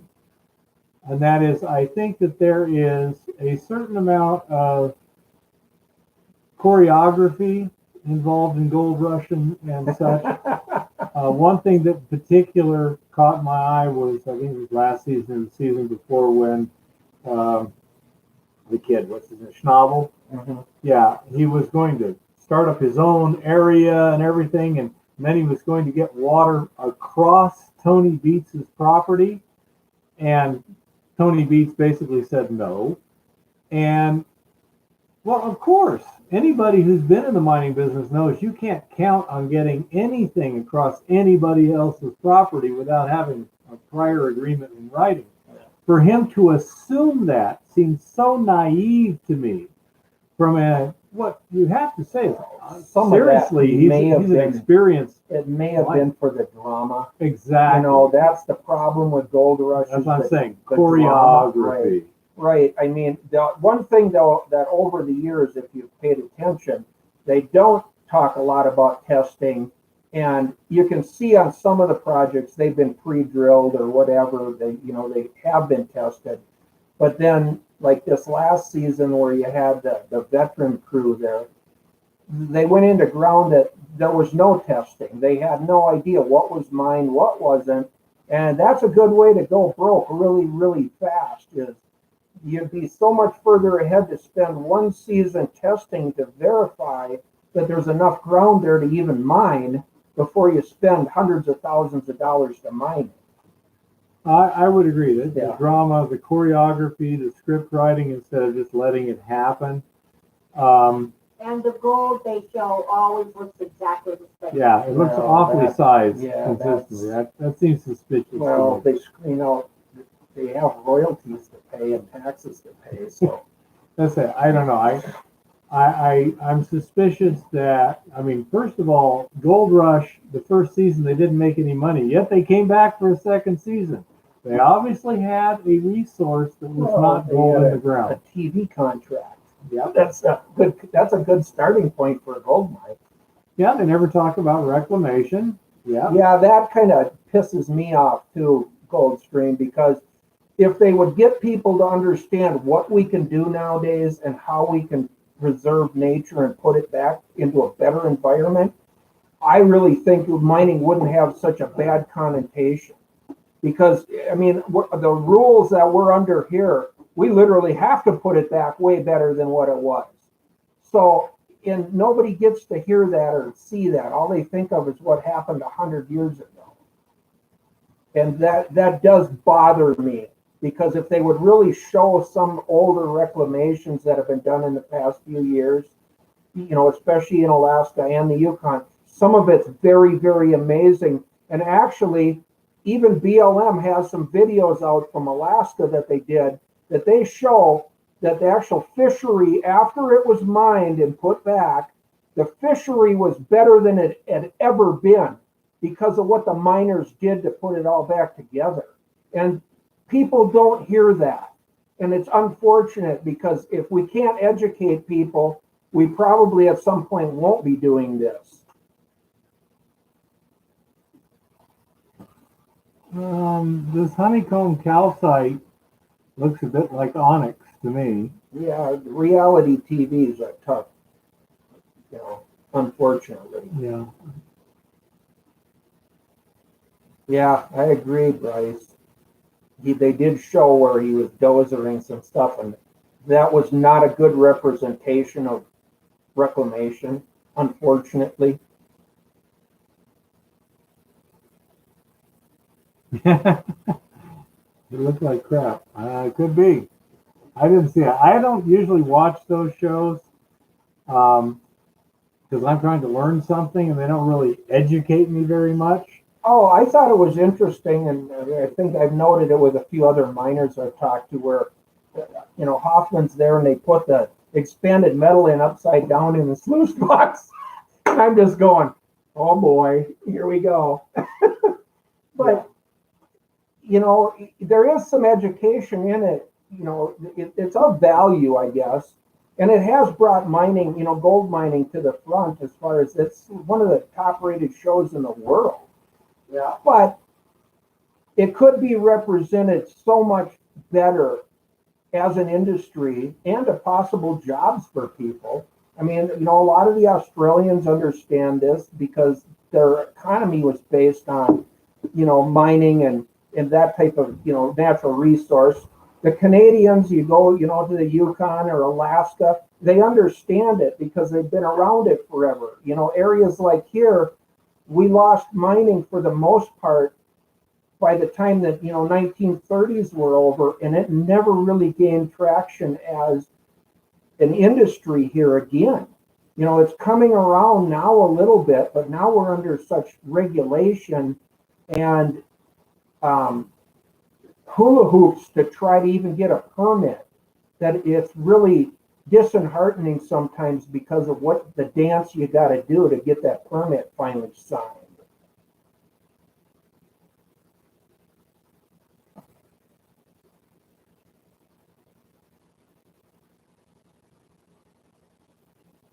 That's true, Goldstream. Even here, there's areas that were mined really, really early on, and you really do have to look at it from a mining perspective to understand, was it worked or wasn't it? And, how was it worked? What did they do? And that's something I brought up a few, some of the Sunday shows we've had in the past here, and that is looking at historical workings and looking at what the limitations they had were, because there's still a lot of potential in those locations in a lot of cases. There's still possible benches that have good gold. There could be depth of bedrock, if you could really get in there and do some research. There's some really good possibilities and things that are existing that people look at and go, oh, it's already been mined. That's not necessarily true. Lisa getting recalled. Lisa getting recalled. Good.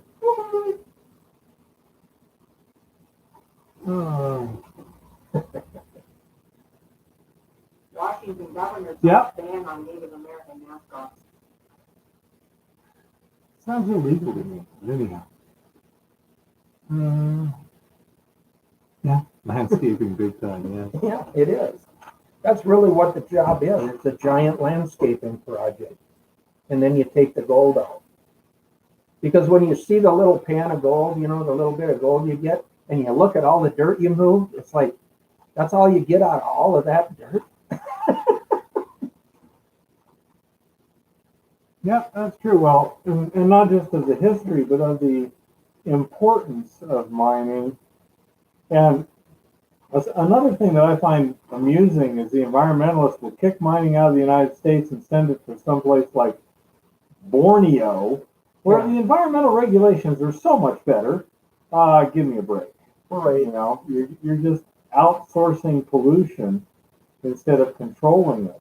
And what's it do to all these non-bleached people out there anyhow? Is that what they're saying? Us white people need clean environments, but brown people can die for us? I mean, excuse me. It's just wrong, you know? If we can do it well, then we should do it well. Yeah. Well, I love that part of it, the landscaping part of it. You know, when we went in, True, like, Stephen. you know, this last job I was doing, we took the excavator and literally made a plantation of willows and all kinds of stuff off to the side that we could use when we did the reclamation to go plunk back in some growing vegetation and then seeded it in besides. But it's really neat to be able to put, you know, a nice creek channel back in, or to rework the old rock piles and the mess that was left 100 or 140 years ago, and to see it when it's all just green and the deer and the elk are in there a year later, and it's like, wow, you know, that really is cool. Ed, right now it's 9:17 local time here in Helena. I think we're on daylight time. But we're on mountain time here, standard mountain time, whatever they do. When they go daylight, we go daylight, I believe. But right now it's 9:17 here, so that tells you. We do it 6 o'clock local time here is when we start the live stream. And thank you, is it MHK? NNHK. Yeah. Thank you very much. We appreciate it. Yeah. If you have questions, please ask. That's what really drives these. Yep, that's what we're here for, things. you know. 'Cause we want to see mining too, you know, and we want to promote mining, and, you know, we want to promote to all of you guys. We all represent each other when we're out there mining and stuff. So let's move that forward. We can create jobs. I would love to create a lot of jobs. The biggest issues we have here are working through this permitting process and regulation.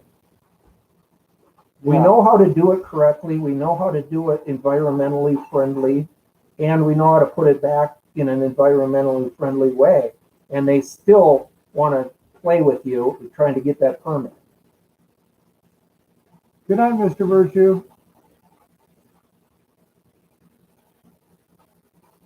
Good morning. Yeah, we'll see you, Mr. Virtue. Thanks for being here tonight. Good night, Mr. Virtue. We're gonna take off before we do that. No, bring us your questions, and we'll try to get you. If we can't answer it, we have a lot of good people on this stream, Gold Stream, and there's a lot of guys on here that have information too. Chris does a great job. Georgie here for us. It's fantastic to have this kind of discussion sometimes with other guys that, and for you new guys or just hobbyists, you still can learn a lot, we hope. And, be able to go out on a weekend or a summer vacation and find some gold.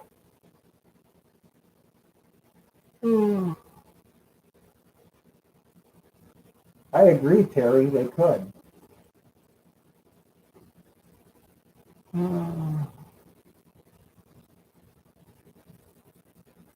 Sure. And I think that's a great idea, Gold Stream. Is, especially if you can get, some kids groups or organizations to come out and learn about it at least. Education's a big, big thing. I didn't know you could go gold mining until I was old. If I would have known I could have done this 40 years ago, I'd have been out here 40 years ago.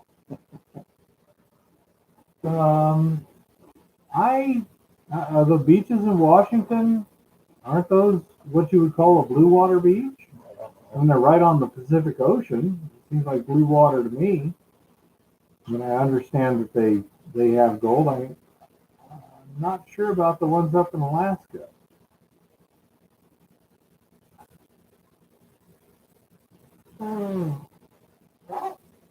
I have heard there's gold on some of the beaches in Oregon. Yeah, I say that would be. I would think it. I call it blue water. Yeah. Good Lord, some of the waves out there or something. Well, I mean, you have to have the geology to have gold in most places. Yeah. So there's a little bit of homework there to find geology that.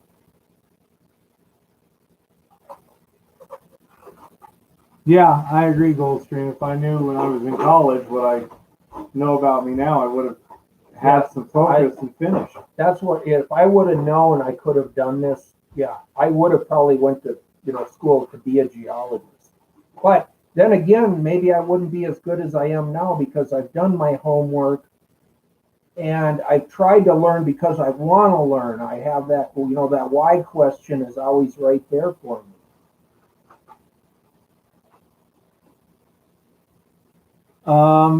Let's see, get real, just getting here. Where are you at? I presume you mean physically. We're in Helena, Montana. In terms of where are we at the stream, we're getting toward the end of it for today, but we're here every Monday at 6 p.m.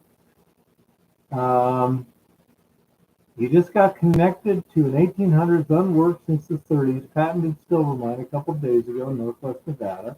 Thank you, Richard. Well, you're welcome. Yeah. I say, don't be afraid to ask questions. Another thing that sometimes happens is sometimes people will email me with like photographs or something and we can discuss them. I don't have it figured out yet how to put picture in a picture so I can like put it on that Right. so that everyone else can see, but we'll work on it. And thanks for being here, Greg. If you've got questions or anything, shoot them at us. I really I wouldn't think if you got white sands, you'd have much in the way of heavy minerals. Yeah, Gold Stream, there's hardly any placer geologists. So that is an interesting subject all by itself. And even at the school, we went to that thing Keith had it on that they did up at the Montana Tech. And they cover placer 1 or 2 days in their thing, and that's it.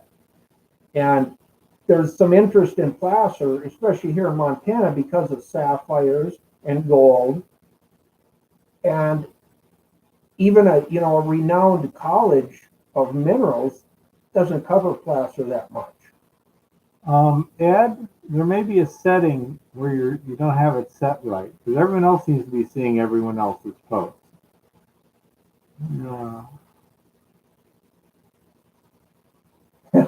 Terry, that's fantastic.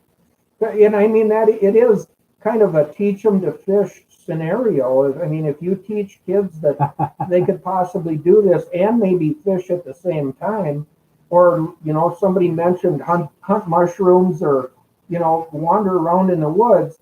I mean, what a neat combination of spending a weekend outside and learning something, or a day. And those kids will remember that. I mean, I did that stuff with my kids, and my kids remember every bit of that stuff. Sometimes I've forgotten it. It's like, wow, you remember that? But they do. That, those little memories are really cool. Oh, yeah, when you go out and do new things, new places, and stuff like that, it sticks in your head. My brother and I have been all over the place because my mom used to travel during the summer. She was a teacher. Yeah.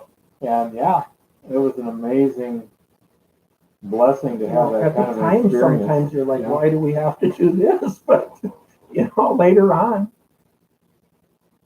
Oh, absolutely. Placer is usually how they find the hard rock. They follow the placer gold upstream until they find the lode that it comes from, the mother lode. Well, Yes. or just multiple sources. But, yeah, I mean, if nothing else, using the history that we know on some of these drainages and that could lead us to some big interesting things that have never been followed up on, especially with technology nowadays is so much better than anything we had even 40, 50 years ago.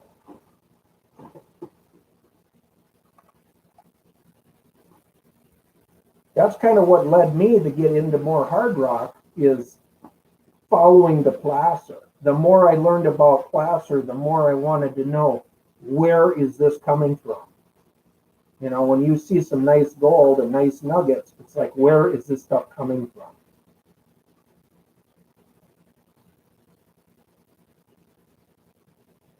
Yeah. No, Eva loves crystals and gemstones too. I think the reason is because it's not normally considered to be commercially profitable in most cases. True, and that's probably why there hasn't been like a multitude of research or papers where, at least with placer going to hard rock, there's a lot of research papers out of the college out of Chicago or out of Colorado, here in Montana. There's a lot of things you can keep digging up. You can always be learning. And that's what, for me, that's fun too, because I like to read, I like to hunt that information, see how it can apply, and maybe it even applies to the area that I'm in. Well, they had that one show, what was it, Treasure Hunters or something, where they were up in the Rockies in Colorado looking for crystals. Oh yeah. I thought that was Gem fun. hunters or Yeah, I think it was called Treasure Hunters. Yeah, Ed, I think Greg Ward has given you a thing. Set it to live instead of top chat. So look for that option somewhere. Oh yeah, Eva wants to find crystals. But we're gonna try with the light and see if we can find some sapphires sometime too. especially when you're going down to the lake, if you're going to be down there toward dark. Just look under the beaches. Well, you know that York Creek there, little one? Yep. That would have been a good place to look for sapphires. Yep, the light, right at dark. I believe, according to the book I have, that there are some places on the shore of Lake Helena over by the causeway, and there are some a little further down than on the other side. On the other side of Lake Housie, yeah, that's what York Road goes to. Yeah. Now, of course, people probably have some claims or something, but yeah. Not all of it would be. Some of that's just government property down there. Yeah, There is an operation where you can go down there and pay for buckets. and if you look at the very top of the chat thing is where that selection is apparently. Yeah, I got my 44 now. There's a local store here. I forget what it is. The sports store there, just at Montana, Malfunction Junction there. Oh, Capital Sports. Capital Sports, yeah. And they've got a big grizzly bear there. Maybe it's a brown bear. I don't know. But I'm looking at this thing. Thinking, wow, he's big. And I'm like, yeah, 44 ain't big enough. I need a bigger gun, you know? Yeah, that's some nice rock, isn't it, Goldstream? Man, that stuff's pretty. That's an agate, I assume. I guess I haven't watched every like one an of his agate, show. yeah. But yeah, I mean, they get some Lake Superior agates that are similar to that over on Lake Superior and then even over on Lake Michigan. But man, that is some pretty stuff that he's finding there. Wow. And he's doing a good job of cutting it at times too. Yeah, I would love to find something like that because, I mean, to be able to go home and cut some of that and start selling it, wow, that'd be a nice little sideline project. It'd be nice if you could get some of your friends' road old live streams. We could do that, or just get pictures. Probably better to get pictures. I can probably get some from them. I'll have to give them a call. Yeah, that would be cool.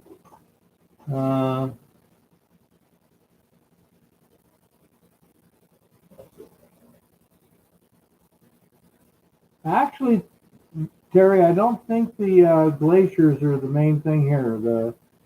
the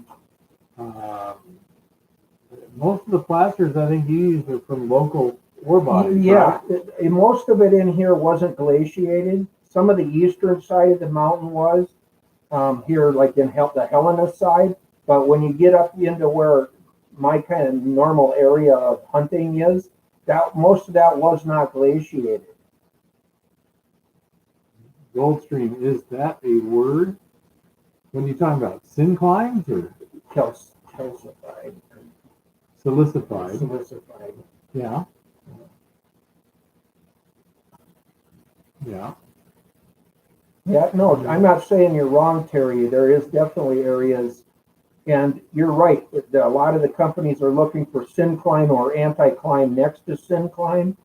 And a lot of times your gold, when you're looking for gold, your gold anomalies will be closer to the anticline than the syncline. The syncline in a lot of cases will be your copper, but they can be your nickel, your lead, your silver, your higher grade stuff, secondary enrichment copper, within your syncline.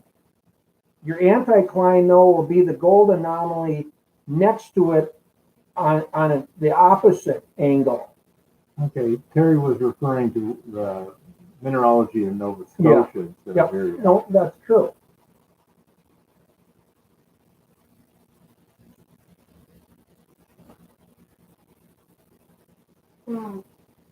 Argonaut, I find the trying to figure out how to get the gold out of the rock is an interesting puzzle.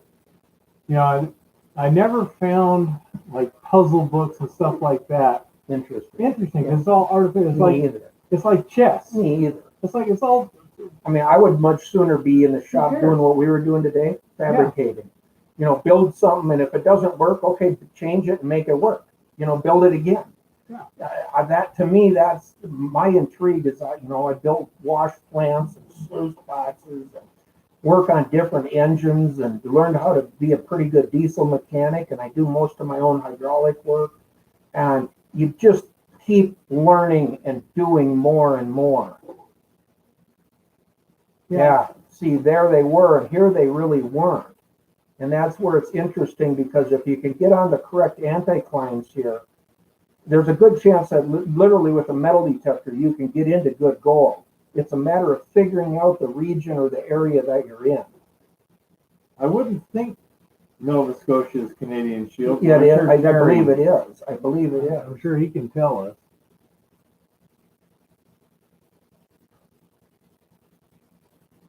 I don't think the Canadian Shield is that wide, but it's a good question. Come on, Terry. You're on. There's Nova Scotia Canadian Shield. It's your turn, Terry. Everybody's waiting. He's Googling as fast as he can. The struggle is real. I agree, Ed. I mean, once you really find gold and you get to really see some gold and say, wow, this is real. He says it is Canadian Shield. Yeah. Yes. I thought so. Oh, very good. There was a show on a while back, Ice Cold Gold, I think it was called. The guys they were up there in, north of Nova Scotia, up in there, in Iceland. And they were finding rubies and gold, hunting them. It was kind of an interesting show. It had drama, though, too, unfortunately. It was a good show. Well, it's kind of like, any show you see that has guns in it. Hollywood can't do guns properly. Yeah. Let's see. I'm looking at this stuff here, the Canadian Shield. I don't know. I think that's probably New Brunswick. Where's Nova Scotia? Look for Prince Edward Island. This one actually has We'll turn left at it. New York, Quebec. There's Maine. Ooh. This is frustrating because they don't give you. I'm going to go Nova Scotia here.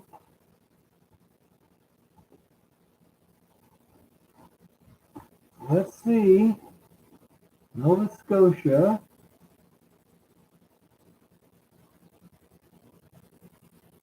That little part there. Come on. Stupid thing. Big picture. Let me see. Now you got Keith doing research. Yeah, I like it. Here's the map. There's Nova Scotia. It's a dot.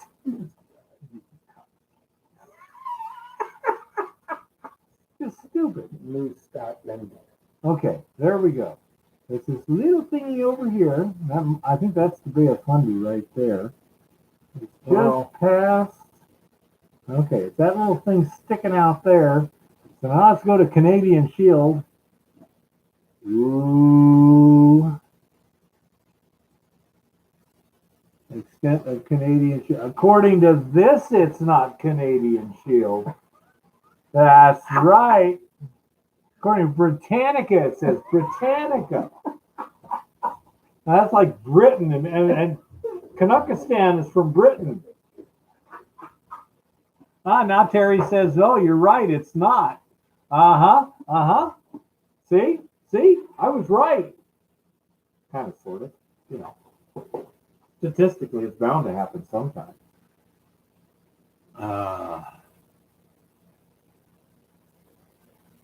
Let's see. Thought it was, huh?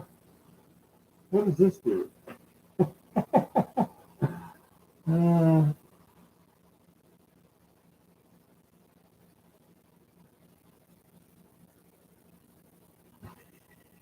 Clear as mud now, huh? Clear as Montana be in a slurry.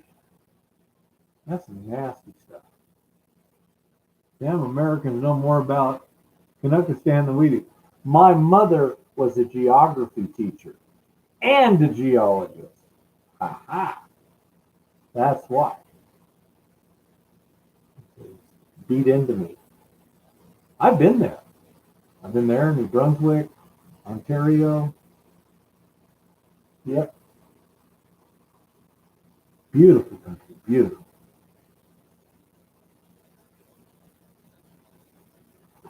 Yeah, it's like rocks all the way down to the bottom of the earth. Yeah, that's how it works.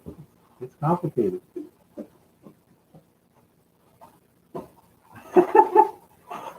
Stephen, it was okay. We stayed away from Montreal.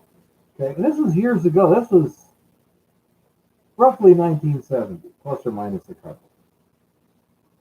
Yeah. Back when dinosaurs roamed the earth and Richard Nixon was in office. So, yeah. that was the year that we had to go to Detroit to get our car fixed. I think I've told that story before, so I won't again. But yeah, that was interesting. Now, that story's not nearly as cool as the story of the roots that trashed my aunt's Buttercup Camaro. Yes, the Buttercup Camaro story. You'll have to save that for next weekend. Yeah. Oh, yeah. Okay. I will probably use the tinfoil. Hey, Mr. Fang. Tell that story. You just finally got here? Dude, where have you been? Hiding, huh? No, it's Oh, Heidi, didn't even say hello. Yeah, he's here. Let's see. We see how you are. I don't know anything about geology east of the Rockies. Dirt, lots of dirt, Yeah. all the way down to rock somewhere, way down. That's how it works. There's a little bump called the Appalachians, where there's rock again. But from like Denver to, I don't know, Louisville, it's pretty much dirt. Northern Minnesota's got some interesting geology, and then Michigan and Oh, part of dear. northern Wisconsin. I'm sorry, Mr. Fang. If there's anything we can do, let us know. What's wrong? His mother's in the hospital. Oh, no. Sorry to That's hear that. terrible. Yeah. I shall send lots of positive vibes and thoughts. I hope she feels better. I'll say, if there's anything we can do, let us know. You lived in London, Ontario. London's close to Montreal, but I'm not sure. We were in Ottawa one time. You know, we always thought it was kind of funny because the people in French Canuckistan drive like insane. It was amazing. Drag racing in front of Parliament. That was a little odd. I'm sure Boston drivers are worse. I've been both. I'd say the French Canadians are worse, little one. I've seen both. The Boston drivers simply don't believe that the rules are really rules. They're just more like general guidelines. But the people in Ontario just want to see how radically they can disobey the rules. It's Well, the weird. question is the traffic moving faster in Ontario than in Boston? Because in How about Boston, 70 miles an hour? Okay, because then they're definitely worse, because in Boston, you can't go over 25 on those roads. Oh, yeah. And we were going down a speedway on ramp at, I don't know, 50, 55 miles an hour, you know. And some guy passed us in the parking lane at least 70. Yeah. And I say we were out in front of the Parliament in Ottawa there, and they were literally drag racing on the street in front of Parliament. Yeah. That works for me. Yeah. Yeah. You take care of your mom. That's the important thing right now, Mr. Fang. Yeah, absolutely, Mr. Fang. I hope she feels better. Yeah. Oh. That's terrible. She says she's getting up there, so these things happen. Unfortunately. Mr. Fang says, thanks, little one. You're welcome. All right, guys. More mining questions. No more mining questions. It's Pety the packrat. Okay, this is where the mining questions flood in. Yeah. Write them with Pety the packrat, and they will come up with questions. Yeah. Yeah, I get that. Well, that's what you could do, little one. You could dedicate it to Mr. Fang's mom. Mm-hmm. And then he could just fast forward to that spot of the live stream for her.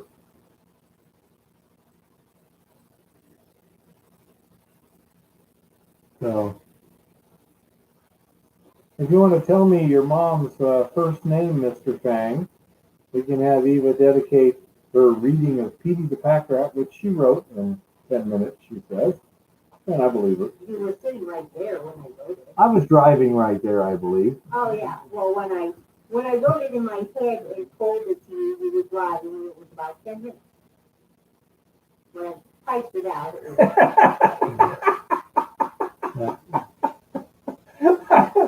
Good one, Goldstream. Janet.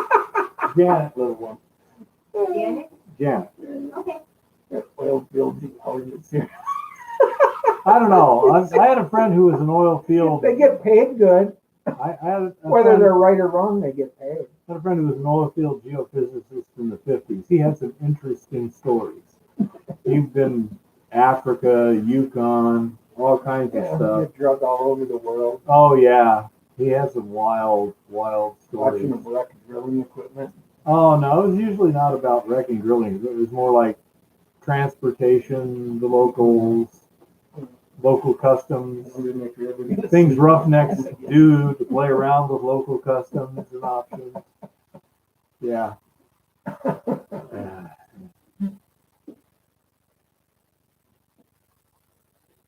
Yeah, well, that's true.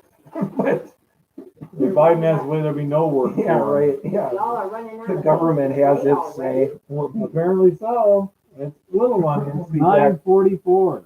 Okay, well then I think it's time for Pety the packrat. Yeah, all right. Yep.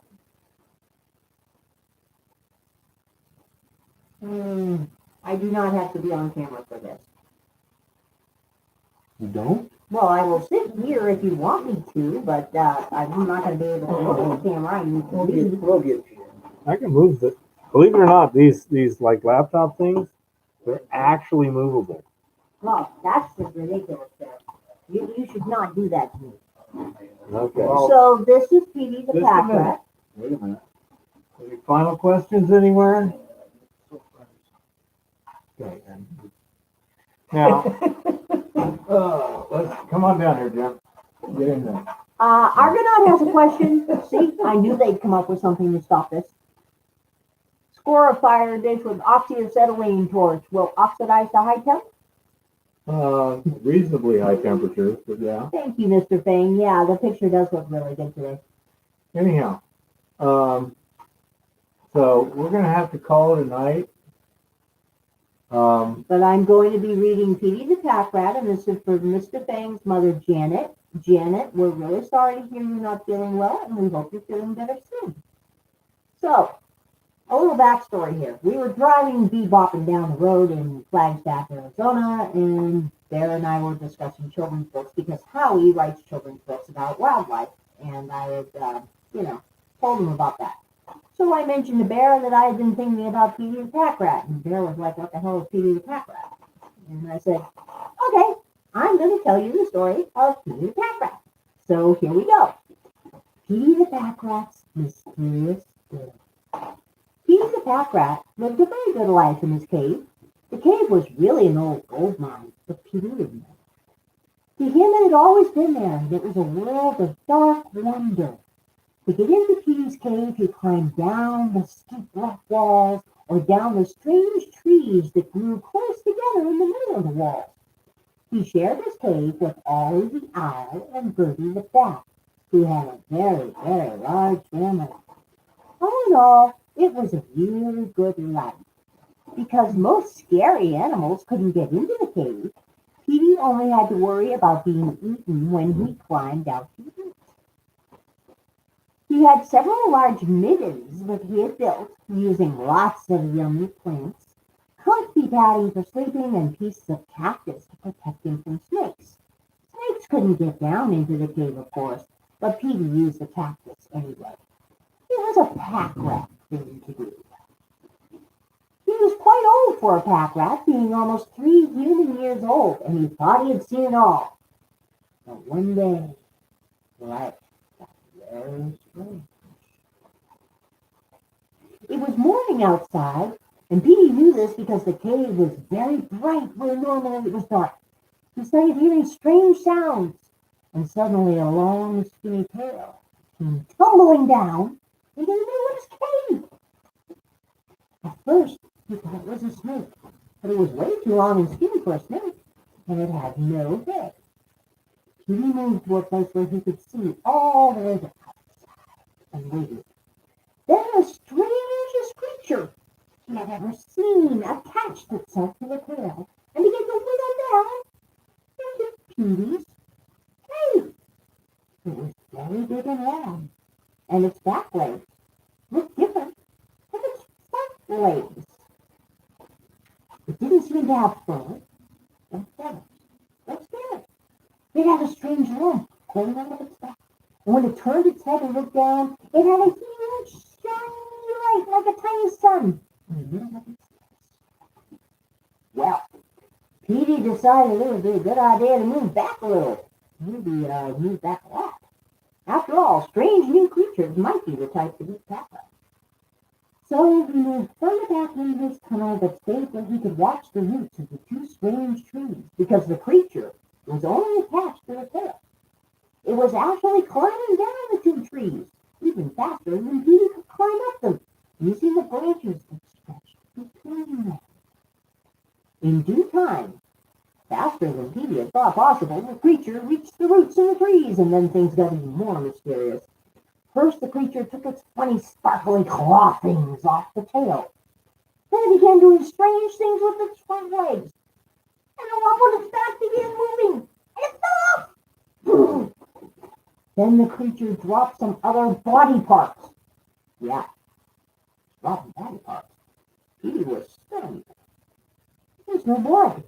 And while the creature wasn't screaming, it was making weird noises. It seemed to be talking to a smaller creature like itself that didn't have a hump, that was now climbing down the trees. Perhaps the smaller creature was its young, but Pety wasn't sure since they seemed to be different colors. Usually, young look like their mothers. Pety moved farther back into the tunnel. When the smaller creature reached the roots of the trees, it detached its claw things from the long tail. Pety had never seen claws that were not attached to feet either. Both creatures looked around with bright single eyes, lighting the whole cave. They were making noises, The small one made higher noises than the big one. Then they walked on their back legs down one of Pety's other tunnels. Petey was torn. On one hand, he was very frightened, but on the other hand, he was curious. He edged carefully toward the abandoned body parts, since they seemed to be dead things. They weren't moving or breathing. He stopped on the way to sniff the long tail and had a very frightening fact. Perhaps both of these creatures were young, and his tail belonged to their mother. No, that was just silly. These creatures didn't have tails. Petey sniffed the tail, and it smelled very strange. It didn't smell like it was alive or dead either. How odd. He sniffed the abandoned body parts, and they smelled stranger. There were many smells he couldn't identify on these things. Then he decided to sneak down the tunnel and watch. He saw the creature staring at Owl's nest. Ollie, being a very brave owl, simply stared back as the creatures made noises and the large one lifted its front leg. But Petey noticed they didn't seem interested in eating Ollie. In fact, they moved away from Ollie and their noses got softer. Perhaps they don't like to face clouds. Then the smaller creature, which had moved further down the tunnel, saw some of Bertie's family. It stopped and got very close to some of Bertie's children. Oh my, a bad-eating creature. But nope, the creature was just looking. The other creature joined it, and they both moved back while the big creature lifted its front leg again and made more noises. Then the creatures noticed one of Petey's mittens, and again the large creature lifted its front leg and made noises. Petey was very confused, and he decided to retreat and go down his other tunnel, to his other mitten, and think for a bit.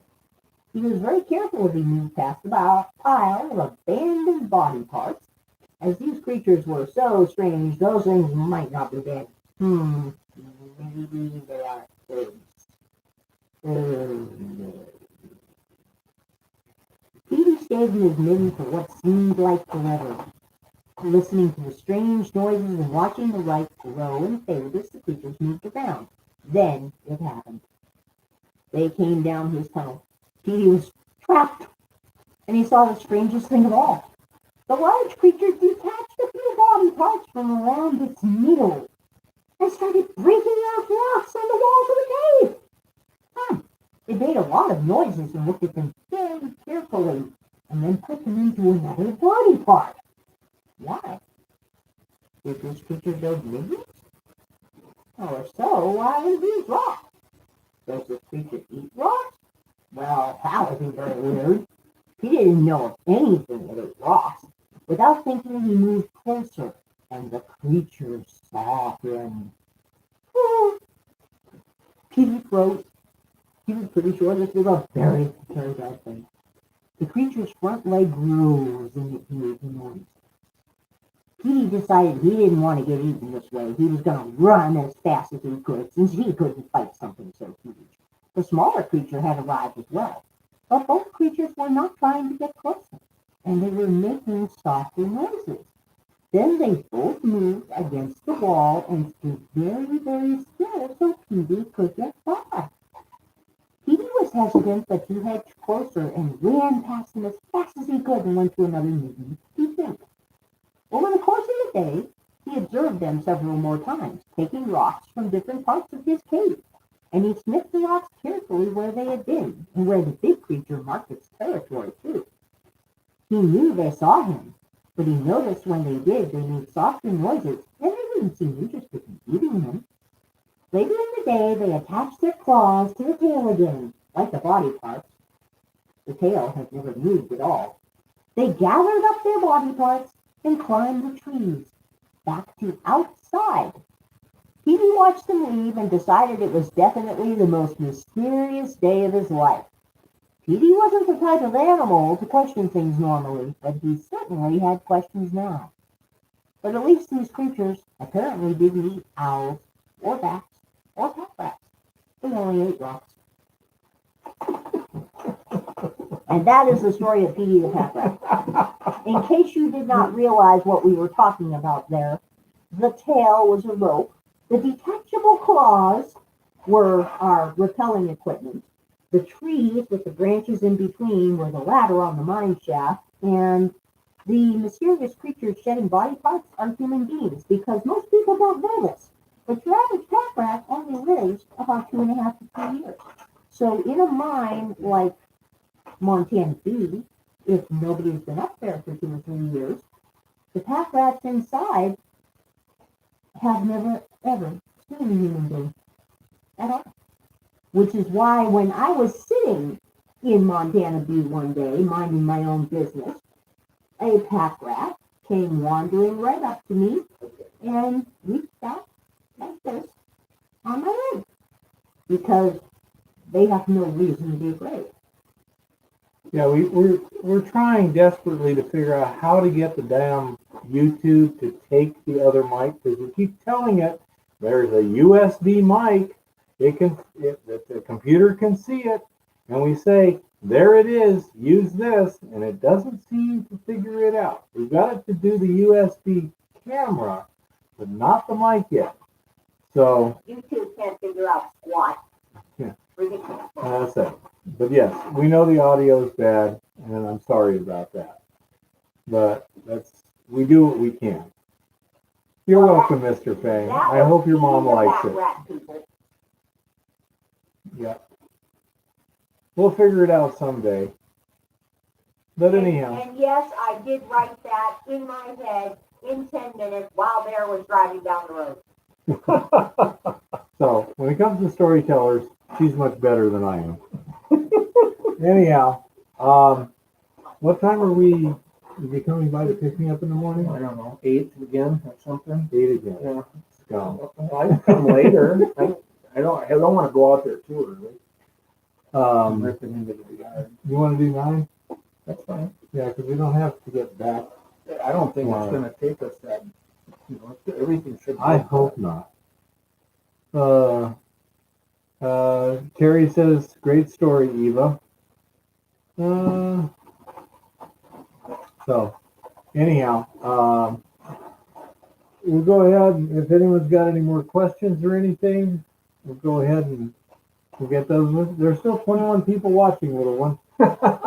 So you didn't chase them all off. They Well, didn't all I run can off. always tell them the story of the moose and the buttercup Camaro. Next week. time. Yep.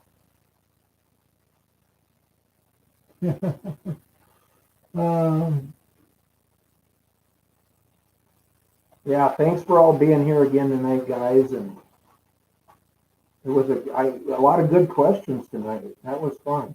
Yeah, and wasn't bad. I forget. The guy from Algeria. Terrible with names. But that was really nice to see him today, too.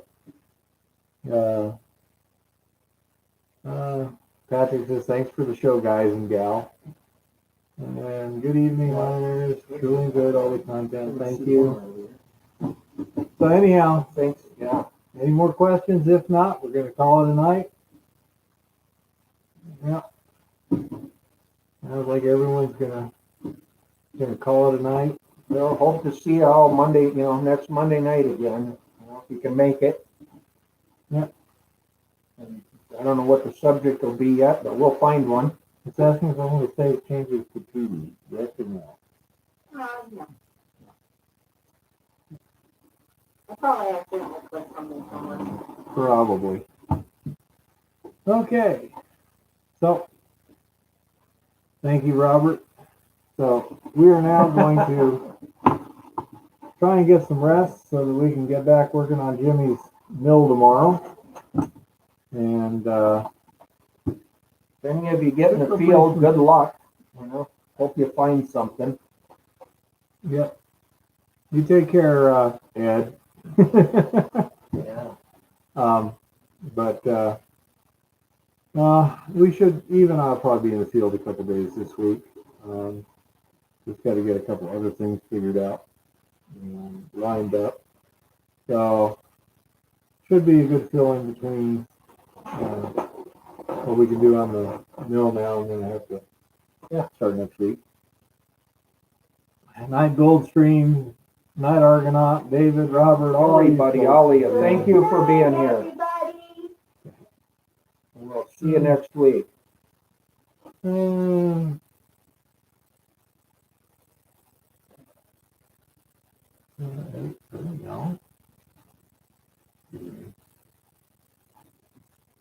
That's the wrong one. Cancel. Mm.